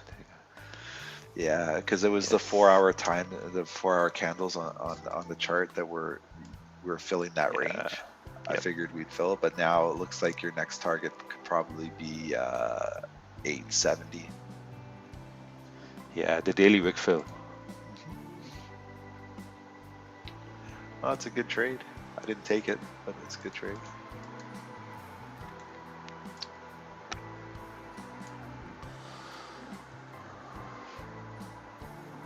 I'm gonna close 50% on Dow Jones right now. What are you using to close 50%? Magic keys, brother. Oh, nice. Come on. Yeah, it pushed up. Yeah, Come man. on. Yeah, because I'm in the middle of the range, so I close 50%. Even though we may continue going bullish. Wow, look at that run on GJ, man. It ran like... Beautiful.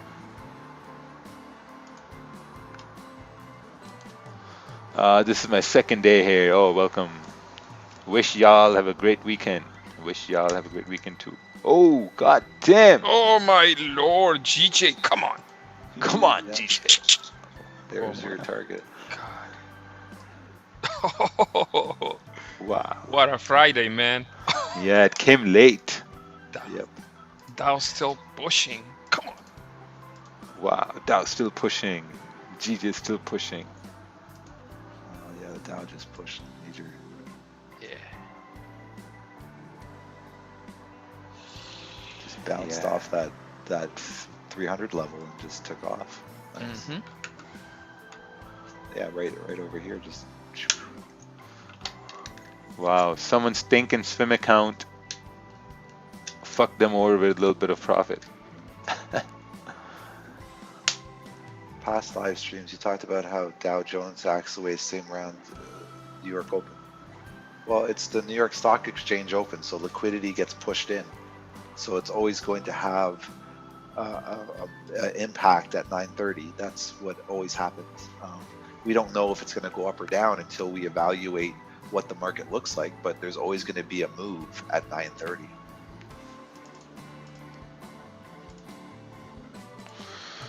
I had a position from 132, 380. Man, I closed it. Oh, wow, that would have been like 46 pips. Closed it at 674.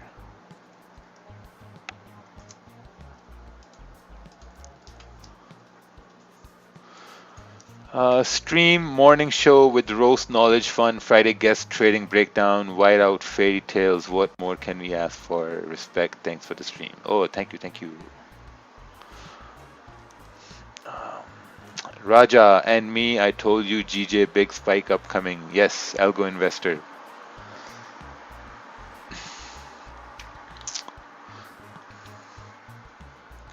Wow.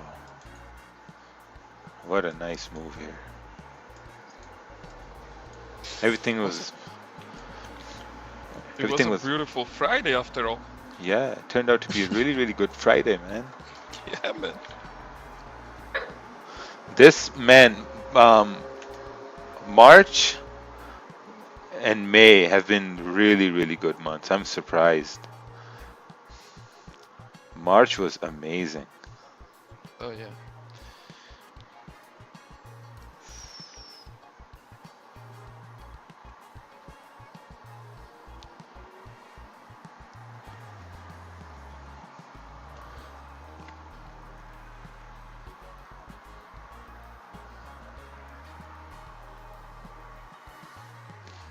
Oh, god damn. Yeah, still pushing. Can you critique my S&P 500? Okay. You upgraded lot sizes this month. Yes. Yes. I've been using mainly like 5 and 10s.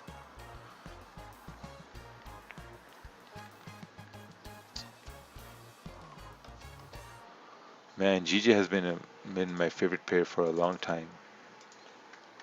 Because I mean, like, if you get a bad range, clean range, yeah, this makes sense. Clean range, yeah. Like, if you have a pair like GJ or Gold, or you trade like your JPY, USD CAD, these pairs they can give you like one decent move every day. You just have to sit and wait and watch. That's it. Now you're going to sell? Question mark. Oh man, why? Why would you want to sell right after you took a buy? Why do you want to do that?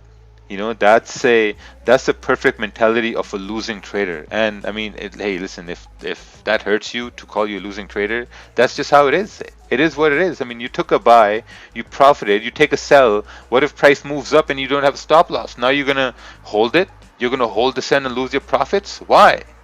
This is just such a foolish thinking, and if you guys don't change this foolish thinking, you will never be profitable, trust me. Because I am in profits this morning from these buys, and I'm gonna close my day with these wins, and that's it. That's it. And I'm gonna do that every day. Every day I take a win, I close my day after a win, and then after a month I have a bunch of wins. And then I post that on Instagram, and everyone says, "Oh wow, Raja, you're so good." No, Raja's only good because Raja just takes his wins and just calls it a day. Man, I closed my positions at like 132, 670, 680. That's it. Now, I don't really care where GJ goes after that. It moved up 20 pips. Am I going to sell at resistance just to get a retracement? No, I'm just going to, keep my wins. I'll say, this is what I made, and I'm good. Now I'm going to come back Monday. It's a new month next month. So, I don't know, man. I love how direct you are, Team Gemini. No, Geminis are two-faced people. I'm not a Gemini. I'm Taurus, so Team Taurus.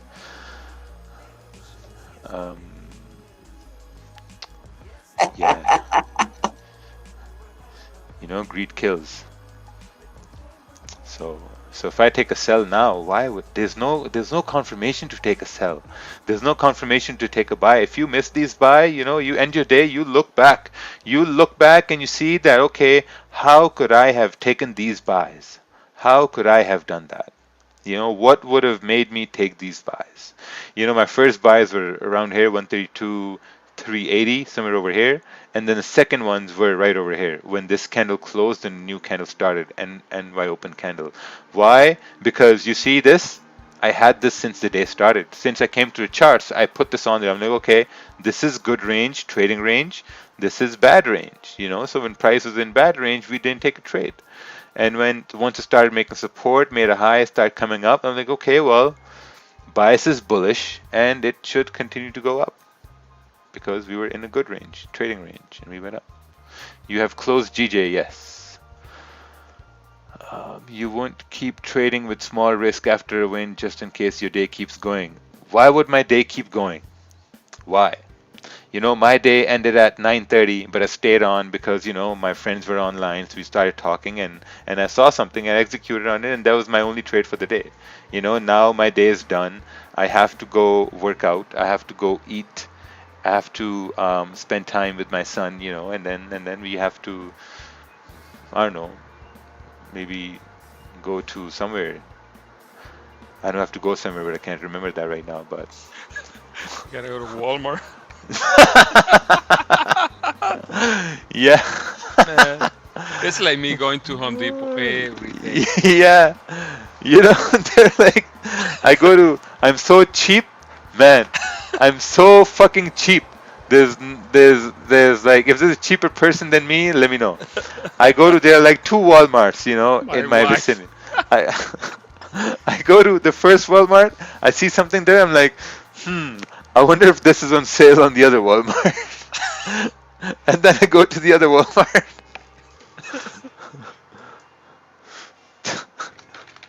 Yeah, so you know what I'm going to look at now? I'm going to see where that TV is for sale. Samsung, it was a 65-inch, and it was 7 series. Yeah. It was Best Buy set for $849. Wow. 849.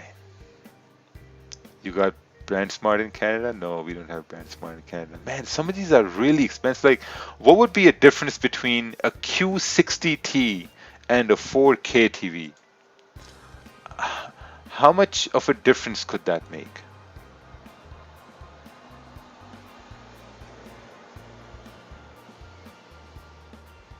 How much?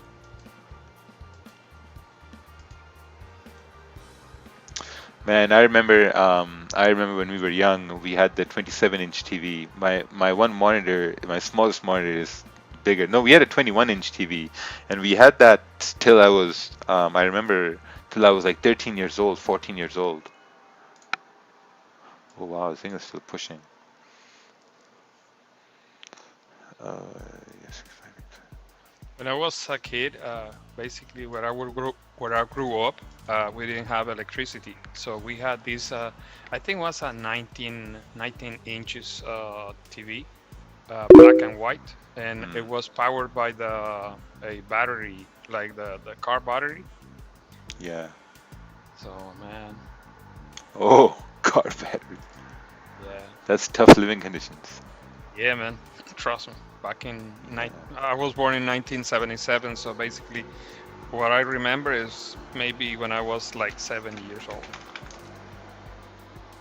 But we didn't have electricity in my town. Yeah, look at you now, man, in the US. Oh man. Electricity. Tell me about it. I have TV even in my car, you know. Oh, and Amazon is the same price. Oh, they don't have available in Amazon. I guess I'll have to go to Best Buy. And if by any chance you find any better price in Amazon, you can go to Best Buy. You can show them the price on Amazon. They're gonna match that price. Yeah. Man, I've been thinking about a new TV for the past 6 months at least. Every time I'd go there, I'd be like, yeah, I want one, but then I'd say I already have one. So now when I'm looking at it, I'm still thinking I already have one. Yeah, so nice. Let's see what happens. In 2 years, we will have no electricity in the UK. Oh.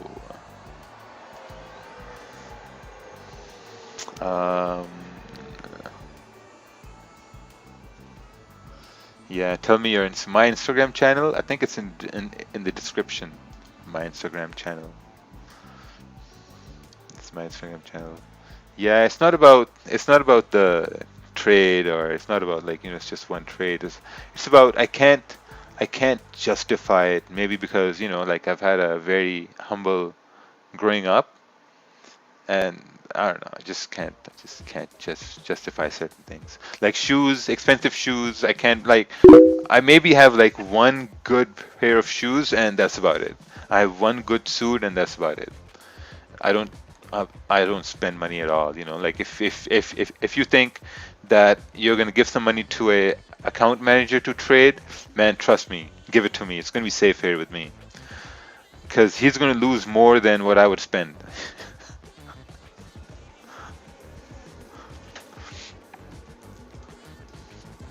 Yeah, I'm really cheap. But when it comes to like vacations and spending on family, I do it, like there's no holding back there. Like my wife wanted a car, we put like half cash down, and then a week after that put the rest cash down and bought cash out. Because that was a necessity. Took a break from sitting on my hands to tell you that I shut the charts out. Oh, nice. Nice.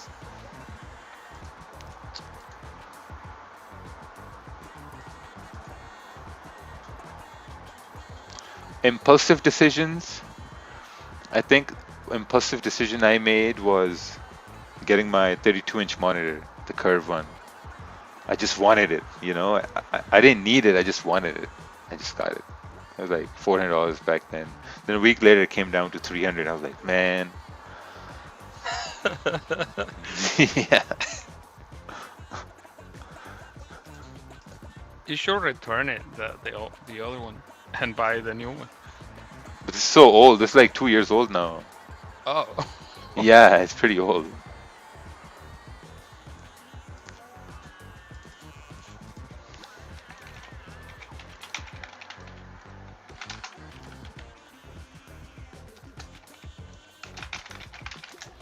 Let's see if they have it here. Ooh, 4K. Oh, wait, what? This is 279 now. Yeah, it was like 400.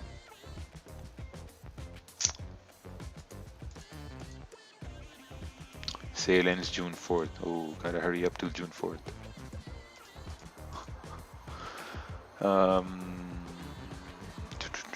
Do you kids follow you in terms of trading? Do they want to trade also? No, I have a 2-year-old. I'm new to your channel and it is a pleasure to meet you. Pleasure to meet you too. Sony or LG? I think Samsungs are pretty good. I've had a Samsung. The Samsung we've had it for 8 years now. 8 years, man.